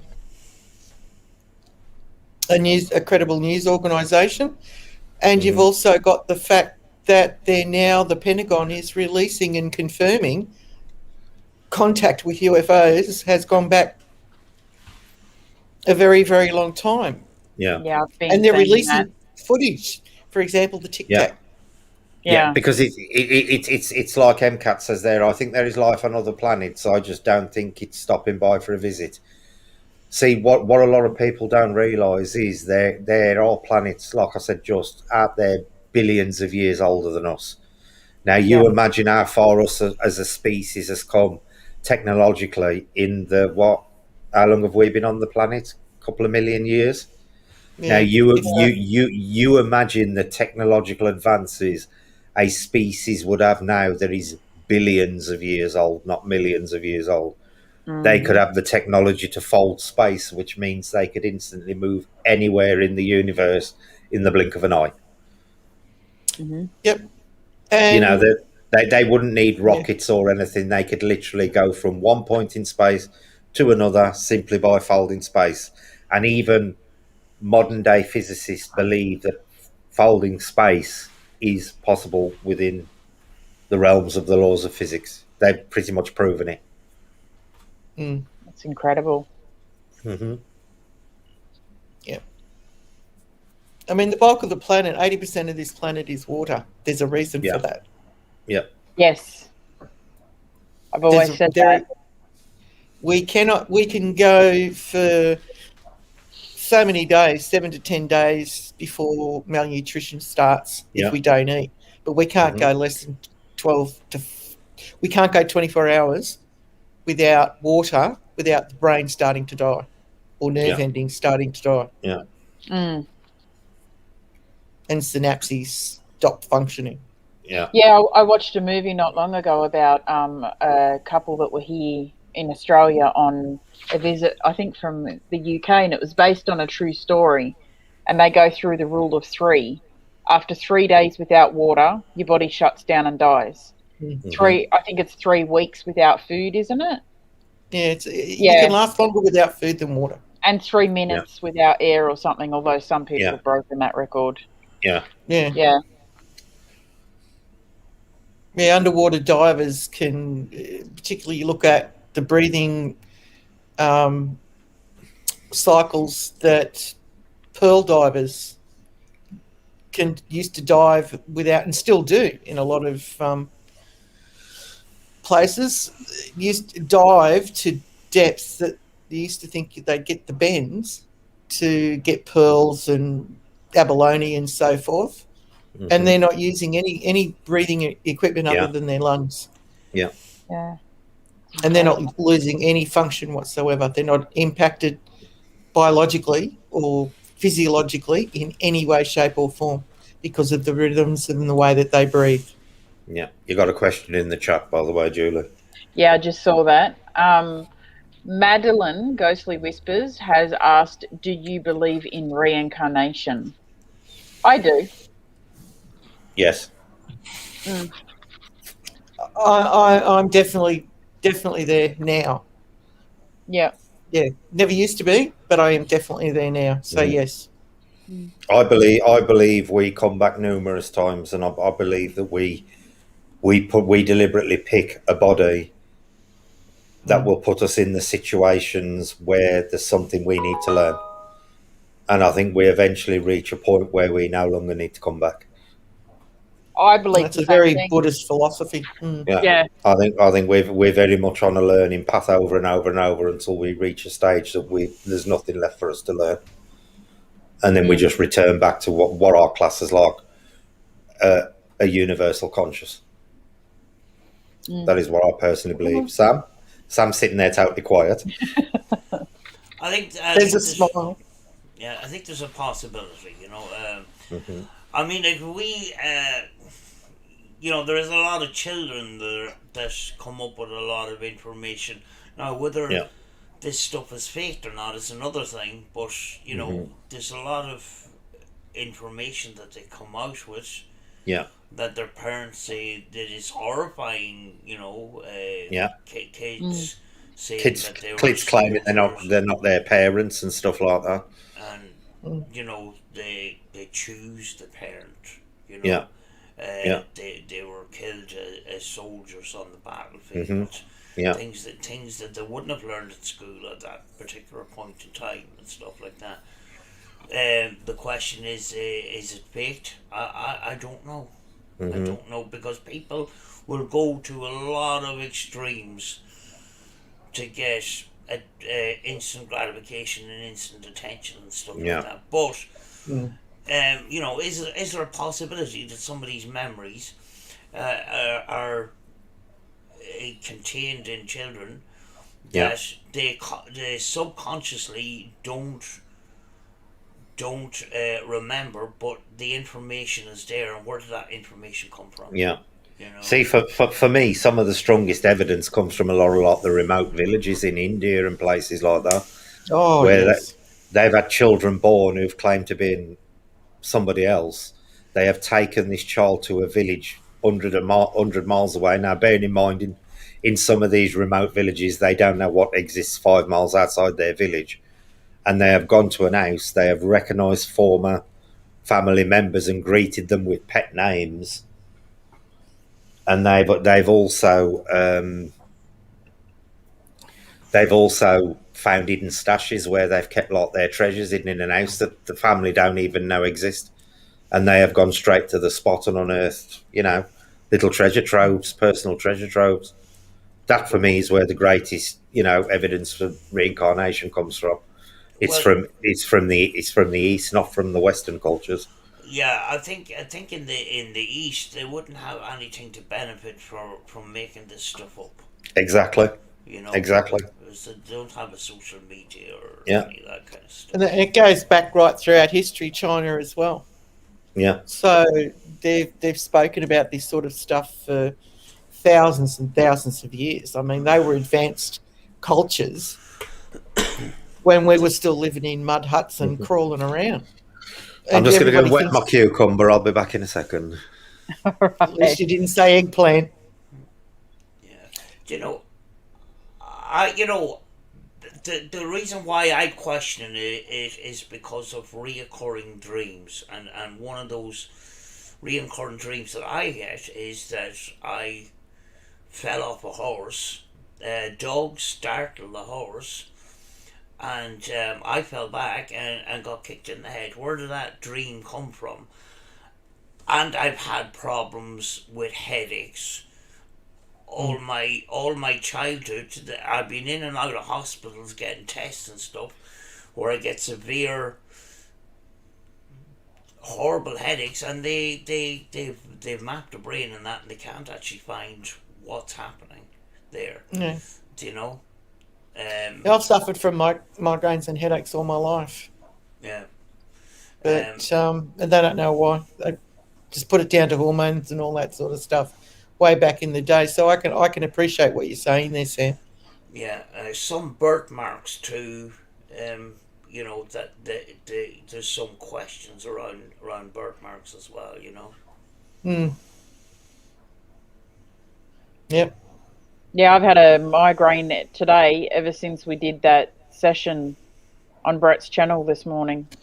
I've been hoping we'd get to that to be able to say how we view after last night. Yeah, I ended up with a migraine. So that's why I just ducked off to go and take something for it. Yeah. I went back and I watched it. Yeah, I did. Yeah, it was very interesting. Particularly towards the end of your session. I think we were tapping into... When Brett gets back, we might have a round of questions on that, because... Yeah. Given... I think between the four of us and whoever was watching us last night, watched a world first, given the distance. Do you know what I think would be good? And I don't know if Sam has any tips for this. I think it would be good if we found some way to warm the spirits up before I go into it. That way, whatever we were connecting with toward the end of the session, it would be good if we could have that for the whole session. Do you know what I mean? Yeah, Yeah. I think you were getting into the groove of something last night when Brett said give her a call and stop it, because I was a bit hesitant of stopping it. But, you know, everybody was getting a bit freaked out in the chat. Why? Personally, I don't know why. Yeah. But our concern for you at all times was paramount. So, yeah. Yeah. But personally, I would have let it go for another 10 or 15 minutes. Yeah, I probably would have too. Yeah. Just to, I think you were plugged into something. We were just sort of touching on last night. Julie said she's had a migraine. I'm just reading the chat. Yeah. Go on, sorry, I was reading the chat. Let's have a quick round of because I've had a big change of heart. I watched it like Julie again today. Mm-hmm. And I've got a different conclusion to what I would have wound off with last night. Go on then. Oh, okay. Let's hear it. Don't say that and then just cut dead. Okay. Oh, that's the big excitement. That's the entertainment value tip. After watching it again tonight and watching our responses and at certain periods, things that we experience, like the cold weather, the use of the word we in the responses, there was no I. Everything was a collective. Yeah. In my humble opinion, towards the end, in fact, quite frankly, through the whole thing, if you go back and rewatch it and watch Julie's body language and facial, watch her response in a physical sense to what she was saying, I don't believe we were talking to a spirit at all. I think she tapped into something much, much higher. You think so? Yeah, I do. I really, really do. Do you know, I'll just share something with you guys really quickly, and I could see the moment that it happened when I watched back. When I was sitting here, it was a few minutes, probably 5-10 minutes before the kids came out. Yep. I'm sitting here and you can see me kind of look to the side that way, because when I was sitting here, I was trying to listen, because it was almost like I could feel someone next to me, and I heard someone next to me, and I thought it was one of the kids, and that's why I was kind of listening in, but the kids weren't out here at that stage. And as Fairies just raised, patience was used a lot. Now, let's just imagine, if we will, come along a journey with me. That hypothesis that I've just extolled, that Julie tapped into something much, much bigger than a spirit. I don't think. Yeah, honestly, the language. I wouldn't necessarily say we tapped into an higher power. I was convinced last night we tapped into a collective of some sort. I wouldn't necessarily say it was an higher power, but it was definitely a collective, because we even commented it on last night. It was all we and us. There was no I and me in that discussion at all. It was all we and us. And there was a couple of times, if you watch, when there was questions asked, Julie, your mouth started to go, because I noticed it a couple of times, as if you were about to say something and then you stopped. Yeah. Now, if you watch that video back a couple of times, and it was immediately after questions were asked, it was like you were about to say something and then you just suddenly stopped. It was really interesting to watch. Yeah. I think I raised that last night around a couple of points. But look, call it what you will for now, a collective mindset, like a hive mind. I don't know. Pop culture, think of the Borg in Star Trek.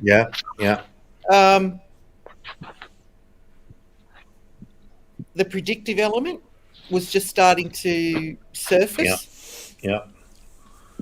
The messages were not individual. Now imagine this for a second. If you went to visit to another country, and this is why when Ferry mentioned patients coming up so much, I think this is at the heart of why we needed to allow more time for the communication to come through. I understand we can't go all night, but it's like somebody speaking a different language and then trying to work through some sort of a translator. So Julie was finding, although the language on one changed, but that was one. There was only a reference to a potential negative, one out of many. Mm-hmm. Yeah. Many came up, patients came up, we, us. There was something more that Julie tapped into, and I don't think it had had a human experience, because I asked that question and there was just silence. Yeah. Yeah. See, I'm not convinced we were talking to a spirit at all. I noticed at the beginning, I don't know whether you know, if you watch it back, you'll see a couple of times I ask, are you finding it easier to communicate now? Because I was getting the impression that they were saying things like they were at the beginning, they were struggling to get a message across. And if you notice, there's about 3 or 4 times where I actually say, you know, are you finding it easier to contact, communicate with us now? Because I got the impression at the beginning, by what was being said, that they'd got something to say, but they were struggling to get it across, sort of thing, for whatever reason. Whether it was the actual message itself, or whether it was the means of passing the message, I don't know. But there was definitely that. There was definitely that sense that there was a struggle to communicate at the beginning. Yeah. That they were doing something that they needed to do, and that was where I think the patience was coming from. They were basically saying, bear with us, rather than, go slower. I just think they were saying, bear with us, we're just struggling to get through. That was the impression I got from it. When I was under it, it was almost like you can imagine sitting there trying to find your station on a radio, and at the end it's kind of like you finally tune in and start talking, and things kind of calm down, and you can speak to whoever's there. And there was more language coming through at the end.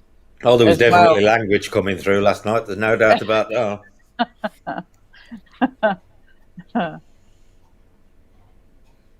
What are your thoughts on it, Sam? Because you're the one who does the most RTC amongst us all.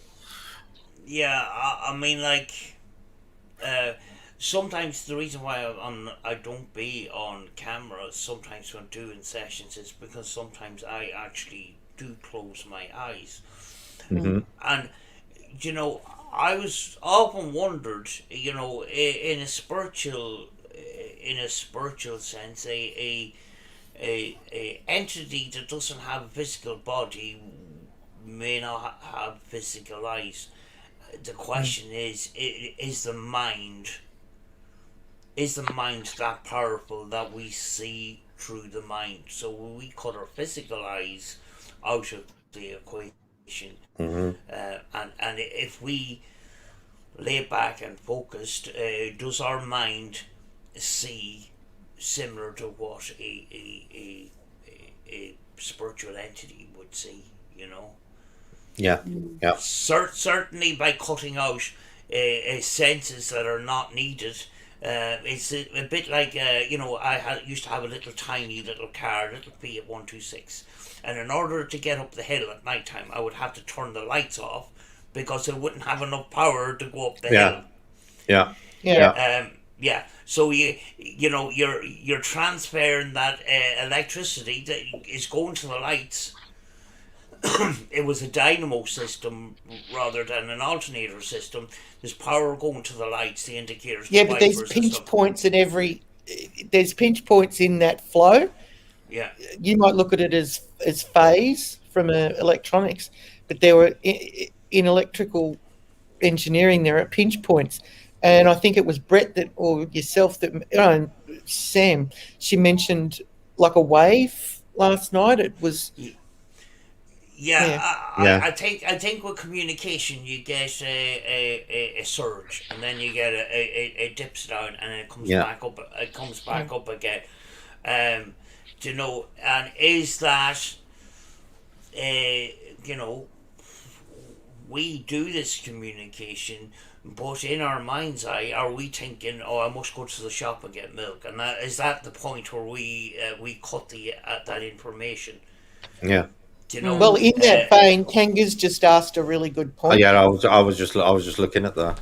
Can I just touch on what Sam said about mine before you mention what's it? Yeah, do what. What is interesting about mind is, Sam says, is what is the mind capable of seeing? What we've got to remember is nature, when it comes to evolution and stuff like that, nature is never wasteful. Yet we have got a brain that we only use single figure percentages of. Yep. There's over 90% of our brain that we don't know what it's for, and it's not currently used. Now, this could tie back to us being genetically modified, or it could tie into the spirituality stuff.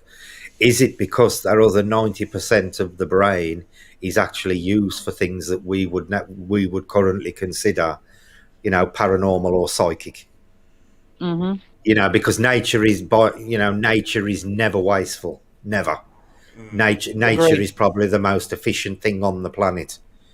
Now, it's totally inefficient for nature to give us a brain that we don't use 90% of. So it does make you wonder: is that unused part there for a reason? A part that we're not currently making use of. Sorry, Hence, Deb. Now you can touch it. that will segue into what Kanga's said. I wanted to ask, is there a better way for them to communicate with us?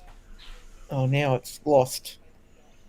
What would they prefer? We're calling the shots as far as the method goes, and it could all be wrong, counterproductive.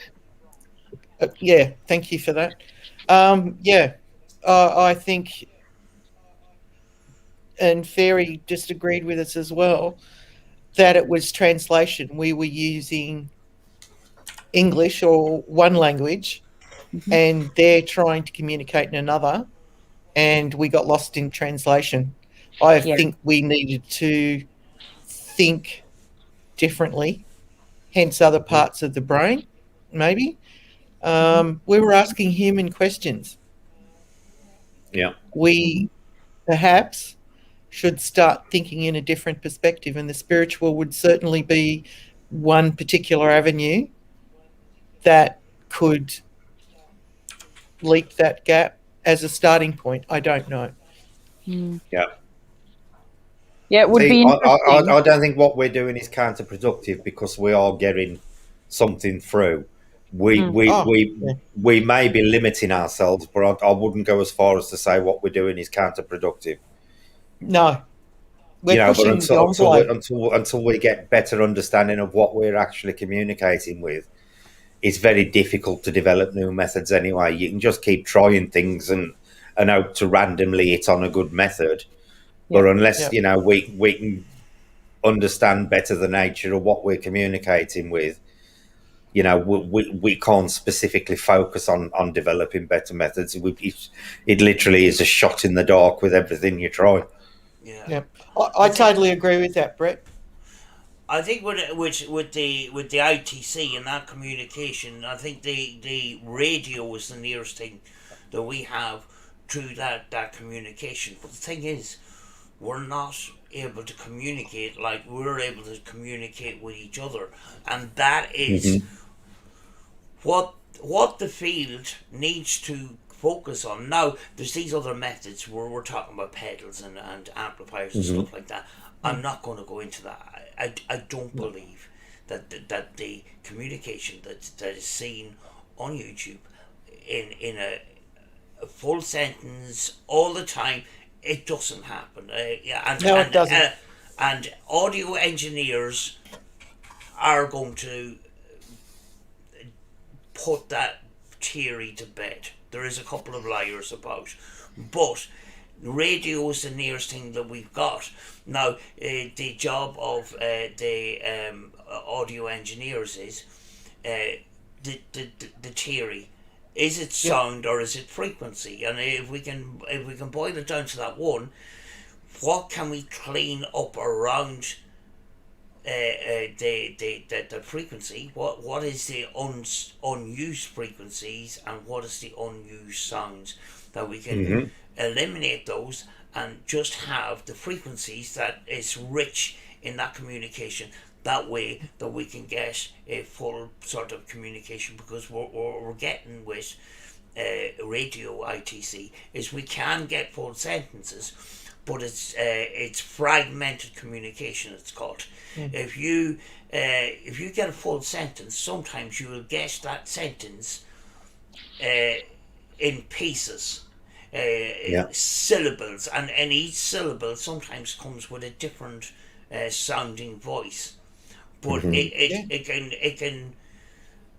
I did get one before, and it says you're looking out the window. When I was just looking out the window to see if there was anybody about in this location in the middle of nowhere, I was starting to freak out, and I was kind of sort of, is there anybody around? So I looked out the window. Next thing the spur box says, you are looking out that window, and it was all broke up, but it was clear.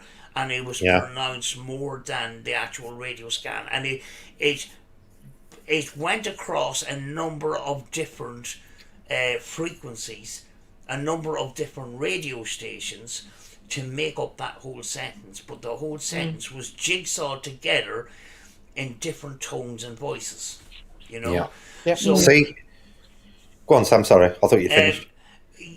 So that is what that's what we're trying to sort of move towards, is how can we get that more clear communication, where we can get that more easier flow of communication. Every time we ask, is this difficult for you, they say yes, it is. Agreed. See, I'm starting to think lately, and I've started to be thinking more about this over the last 6 months. I believe that the next big breakthrough we're going to get in communication is not going to be technology based. I think because we are, because we presume we are speaking to spiritual beings, I think it'll be the next big breakthrough will need to be something that is more along natural lines than technological ones. Well, in my humble opinion, Julie tapped into something last night. She explained it herself last night, and she has said it before when we've used this on her channel, this methodology, that she goes into a trance-like state. And I think that potentially needs to be explored considerably more.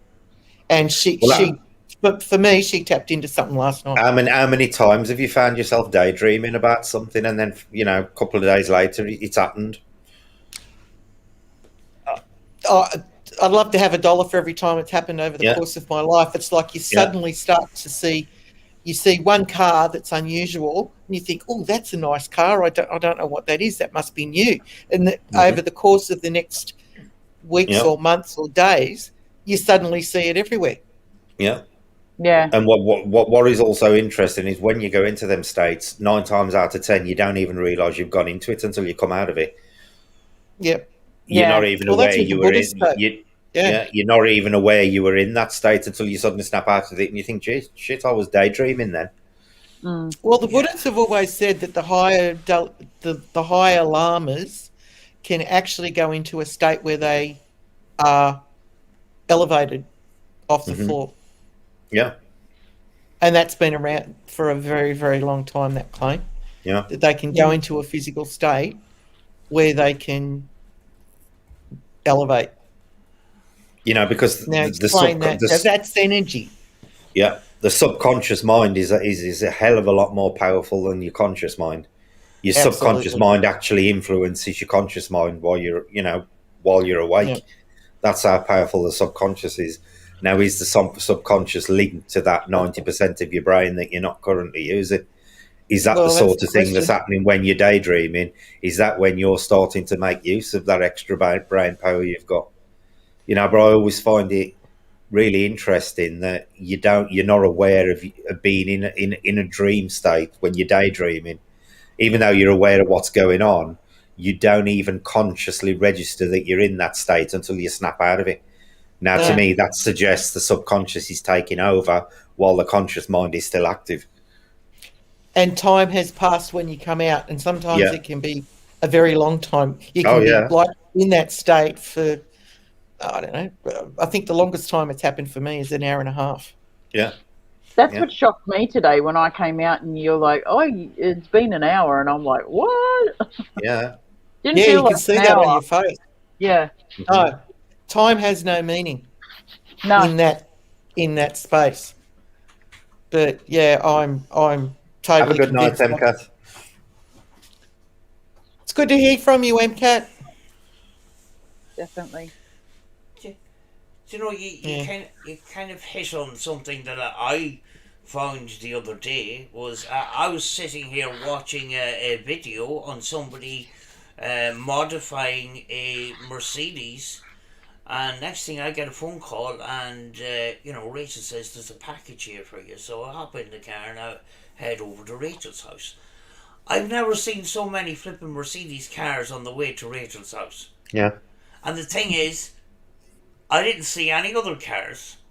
Everything I seen, was Mercedes because I just watched it on the computer, and then next thing I come across so many Mercedes, but the thing is I blanked out the other cars.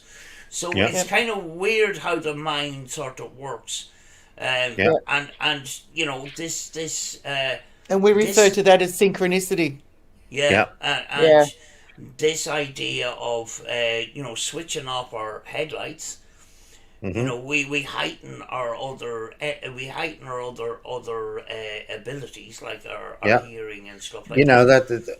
We claim we've got five senses. Who's to say that we have only got five senses?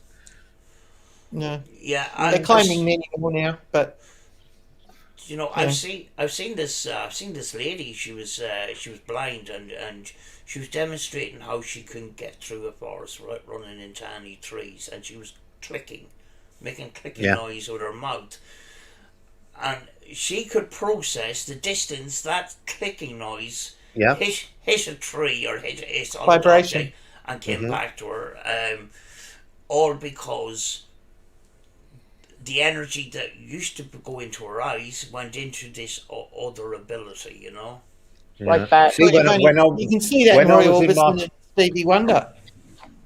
When I was in Mark 20, Stevie Wonder used to, as a party trick, he used to drive down to his gate in the car and pick his guests up. That is God's honest truth. That is God's honest truth. He used to go and pick his visitors up and drive down his drive, pick them up in the car and drive them back to the house. But see, I used to do something a lot when I was in my 20s and 30s. It still happens occasionally now, but not so often. I could be doing anything. I could be walking down the street and I could suddenly think of a person, and I could, for no particular reason. And a lot of the times it could be somebody I'd totally forgotten about from school. And then I could guarantee within 24 hours I would either see them or hear something about them off somebody else. It used to be and that used to happen really frequently with me when I was in my 20s and 30s. It still happens now occasionally, but not to the extent it did when I was younger. But that used to be fast. Funnily enough, it happened a few weeks ago with me, and I thought, Christ, that ain't happened for a while.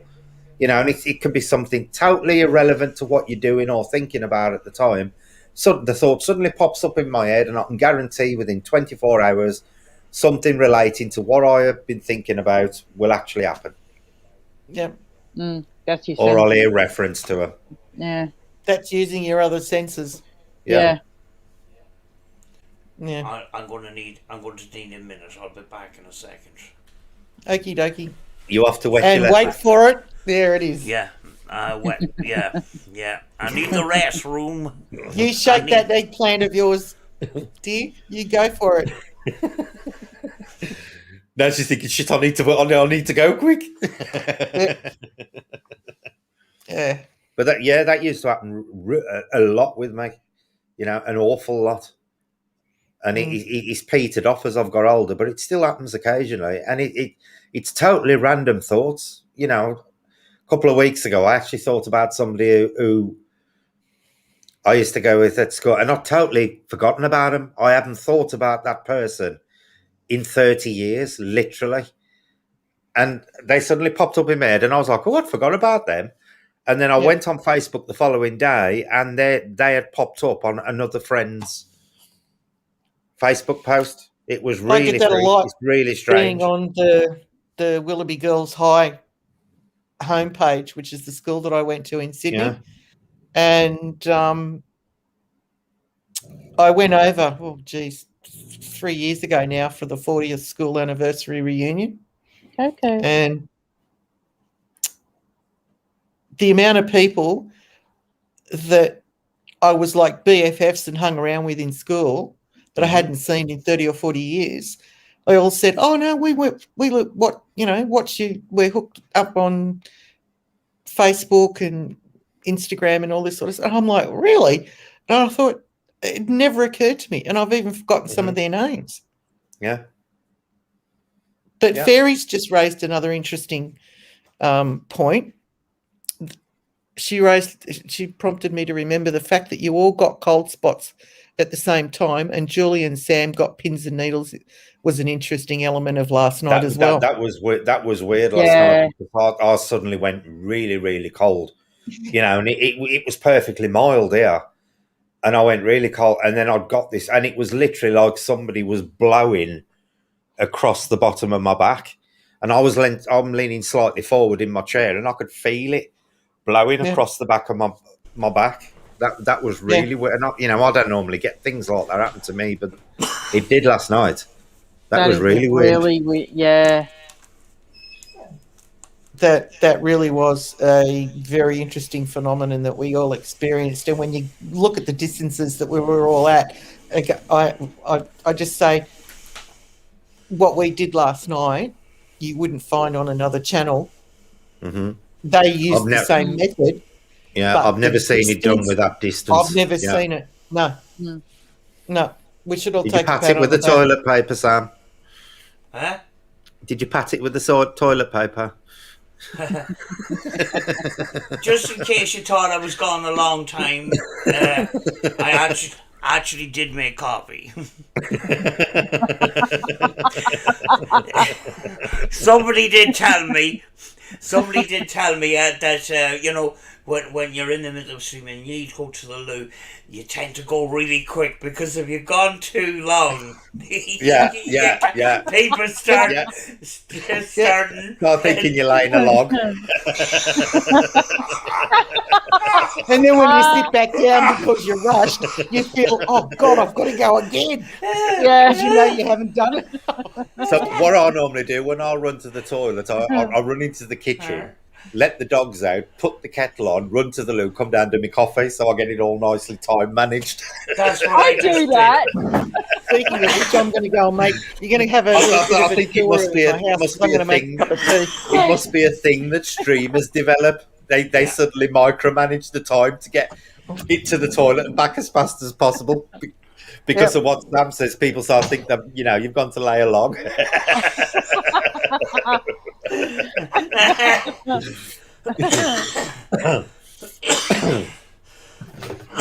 You're talking, I can hear you.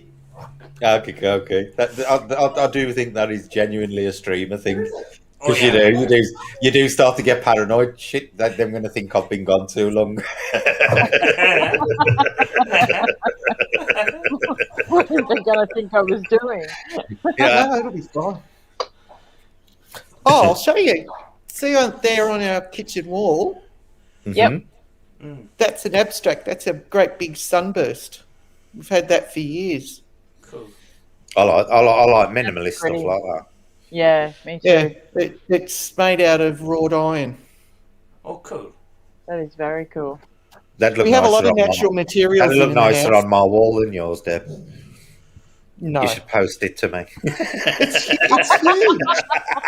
huge. I wouldn't even know how to pack it, let alone bloody post it. Well, could you imagine sending some of that size and weight from Australia to here? Oh, God. Yeah. Wouldn't bear thinking about. I'd probably be No. cheaper going to a blacksmith and getting him. Here, just copy that, will you? Yeah. That's right. Actually, For what it's costing postage. I'll put you back outside because I just want to go and get another jumper if I'm going to sit out there because You're it's a making us little bit sound like chilly the out there. cat. Oh I'm no, just he's on putting his. you outside for the night. Have a go at this cat, right? We've got the Let's see. gas heater on, That's cool. and here he is. Oh, hello, Well, he's baby. comfortable. That's Sir Puss. We've got his winter Master was lying cushion and fast his asleep blanket out behind me on today. the sofa. Yeah, we got his winter cushion and his blanket out today, and he has been plonked there for hours That's doing typical his cat. He's smart. PhD in cat snoozing. Yeah, Okay, that's typical cat. I'm That's just gonna typical move. cat in cold weather. Yeah. Oh, it's been bitter over here today. Honestly, it's like the first day of real winter. Black And the Rose fact has that I got a woke- question, Julie. Yeah, I just read that. Hey, You Black spoke- Rose. You spoke about other ways of communication. What are your thoughts on people with epilepsy, bipolar, and others, considering the electrical system of the brain is wired different? Well, my son's got Asperger's, and when he was young, he constantly said things to me and his mother that were extremely strange. He used to constantly insist that a woman used to come and sit on his bed. Now, he was only like 3 or 4 at the time when he used to insist this, and he used to call her nanny. And we were actually going through a photo album the one day of Julie's nan, and he pointed her out and said, "That's Nanny." And my son has often said, when he was younger, often said some really strange things concerning things he'd seen and heard in the bedroom. But that one about identifying and it was his great grandmother. He lived in the house where she lived, and he was 20 weeks old when she died. So there's no way he'd remember her. No. He was a 20-week-old baby. Mm. And he constantly insists that his nanny used to come and sit on his bed. And he actually pointed her out in an album the one day and said, that there's Nanny. And it was Julie's grandmother, his great grandmother. Yeah.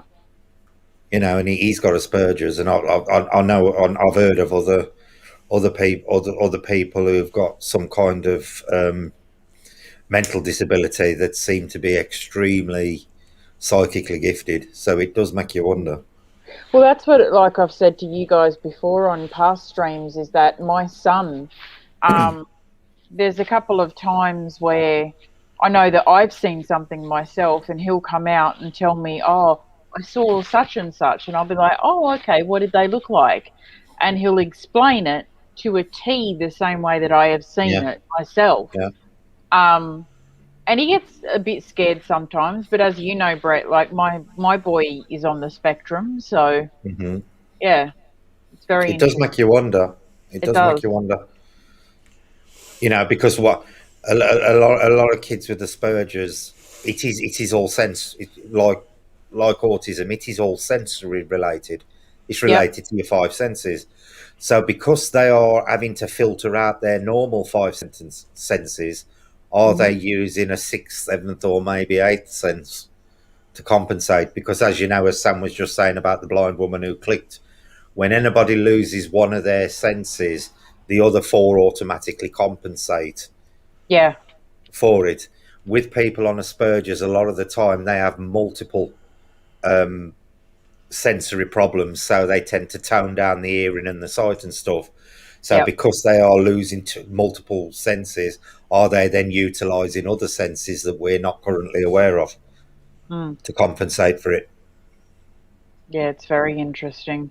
I know Xavier, when he was in preschool and kindergarten, he used to have noise cancelling headphones every time they did a practice fire alarm or something, because it was sensory overload for him. Yeah.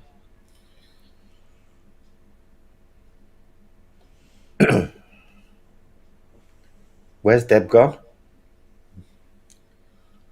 I think she was getting a jumper. I thought it sneaked off to wet a lettuce without me having a chance to say it. Probably has. So I'll scuttle off before Brett has a chance to comment. I never knew anything about sensory rooms or anything like that. And I was in this abandoned hospital. I walk into this room and all the rest of the hospital looked clinically fine. Yeah. Open up this door and it's this black room and there's moons and stars and Yeah. and then the infinity mirror and all the lights and everything. It's just absolutely fantastic what I seen there. Yeah, And it's actually becoming more common again, isn't it now? Sensory treatments. Yeah. But Yep.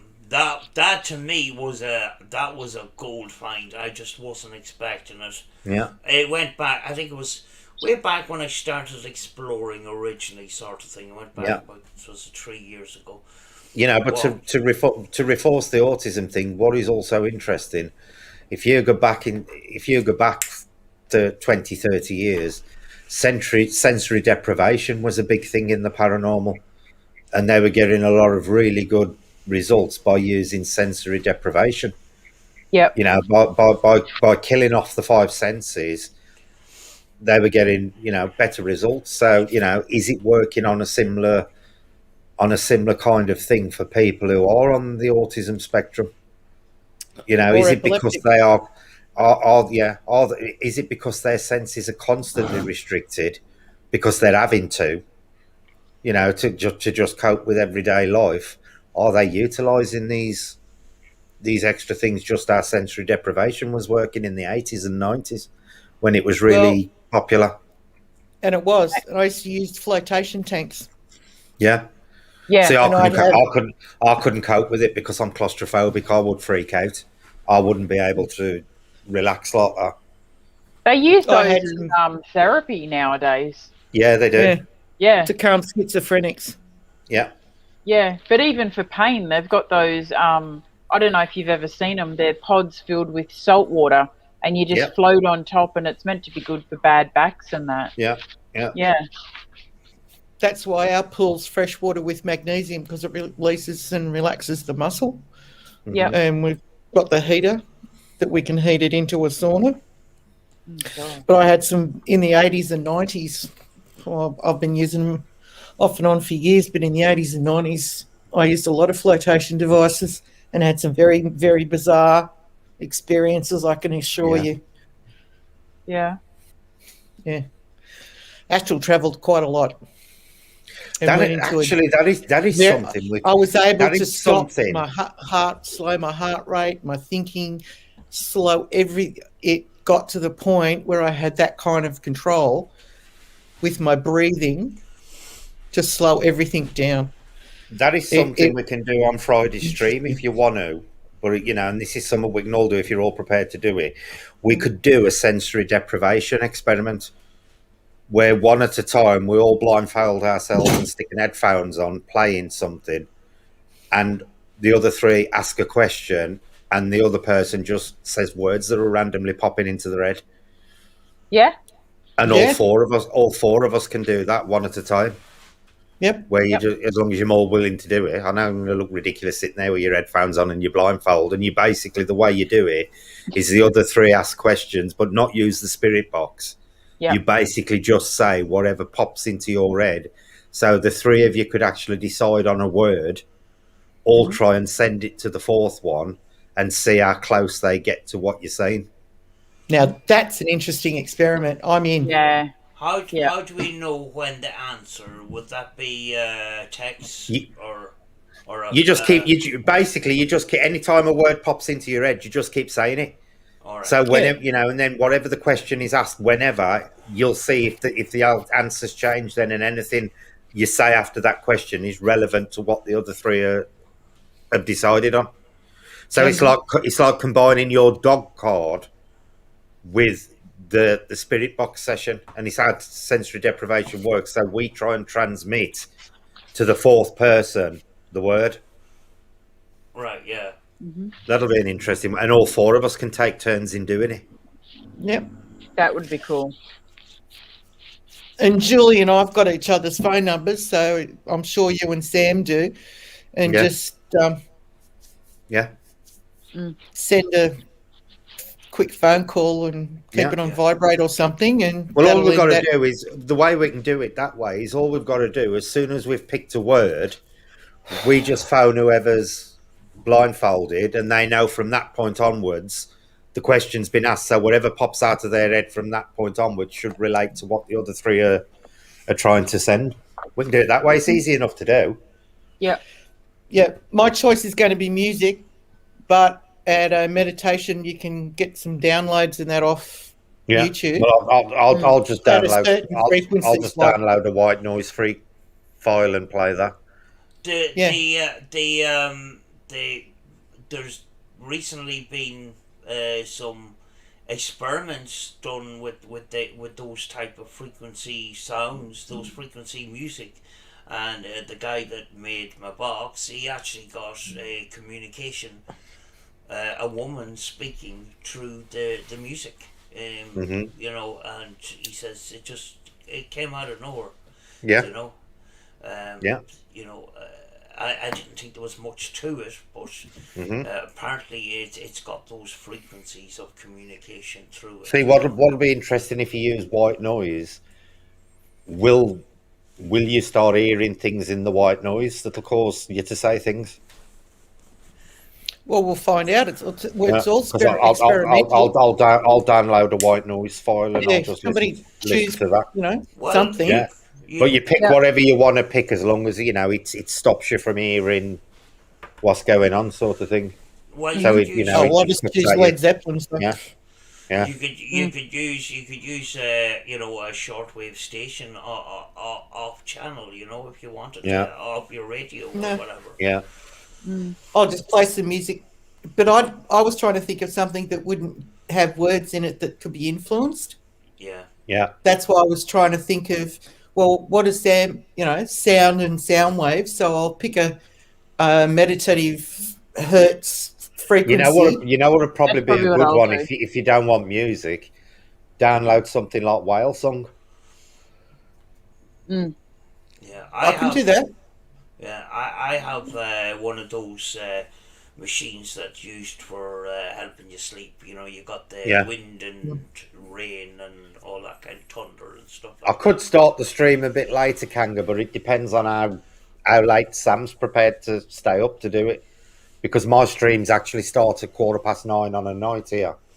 So really, you know, at the most we could probably start at 11 o'clock at night. Because otherwise we'd be streaming at like midnight all the way through till 3-4 o'clock in the morning. At which point we're going to be that knackered, none of us have had any sleep. Yeah, well, today was a bit of a wipeout, I can assure you. But yeah, I didn't get much sleep. I tossed and turned, and I was reevaluating in my mind, and my mind was just going. Yeah, so we could probably push it back 2 hours. But that means, you know, me and Sam would start at 11:15, but it depends on whether Sam's okay to do that. Oh, I love Tibetan singing bowls. Yep. We could do that, yeah. Yeah. I recently done a demonstration of the singing bowl, and somebody. You're really good with that bowl. Was it on your stream? It was on mine. It was on Brett. It was on Brett's, yeah. Yeah, you're really good with that bowl. I love the bowls. Yeah. There's a trick to it, and a lot of people put it in the palm of their hand. But the thing is, if you put too much of your skin on the bowl, you'll actually dampen. Yeah. Your hand will be used as a damper.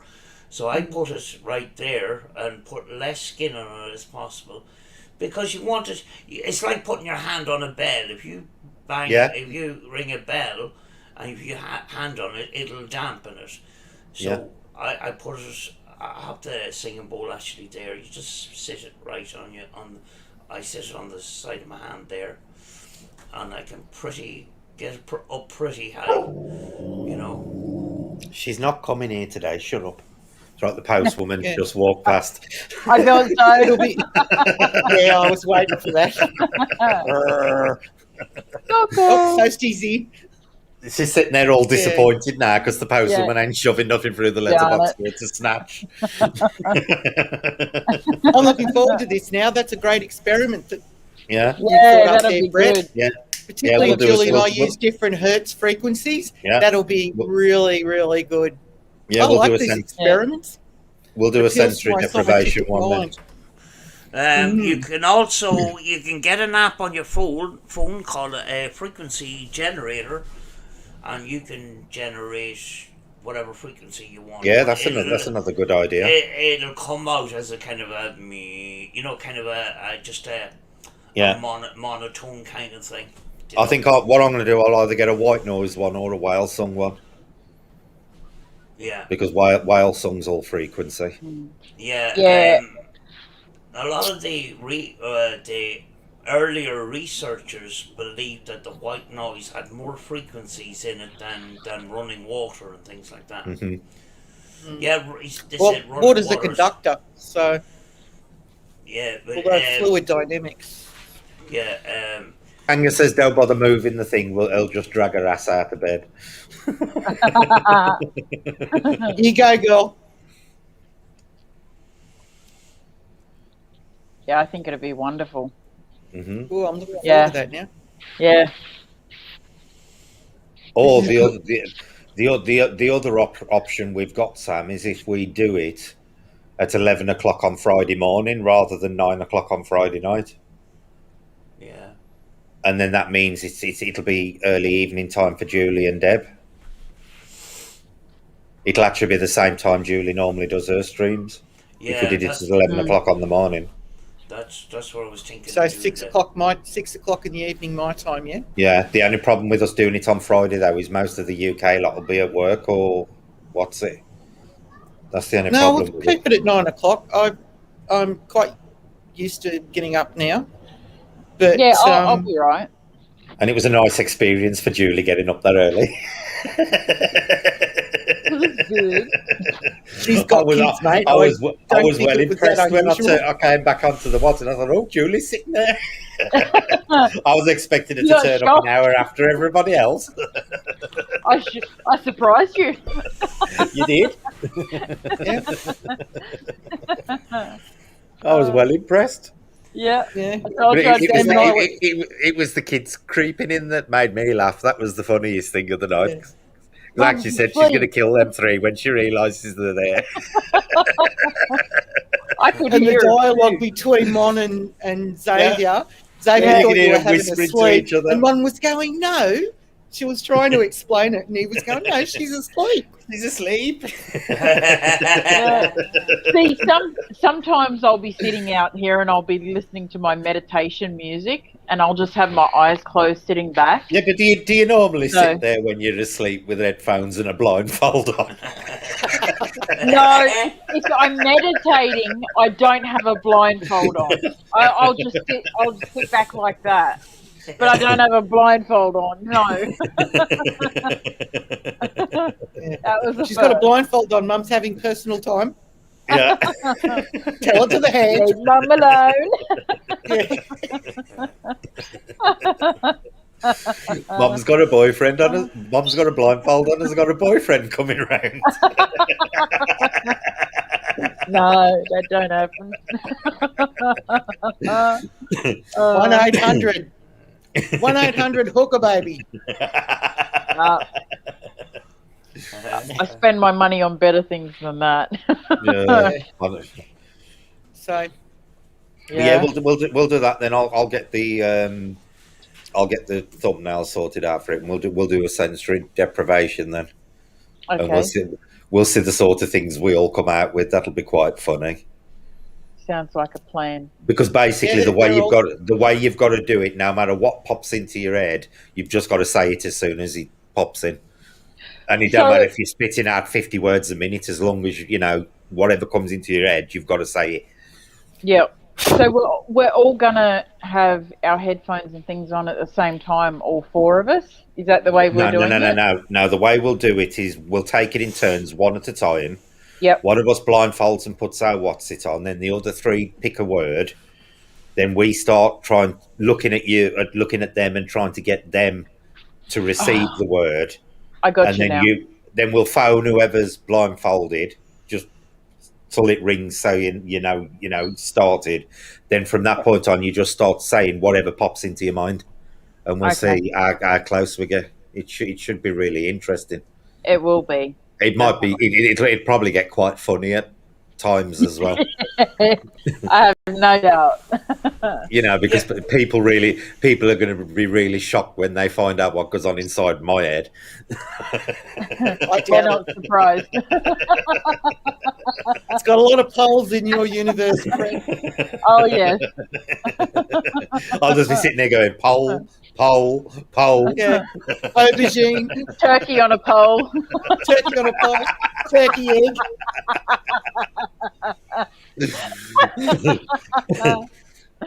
All right. If you guys want to stick around, we're going to end the stream. But thank you to everybody for coming along this evening and for joining us through our conversations.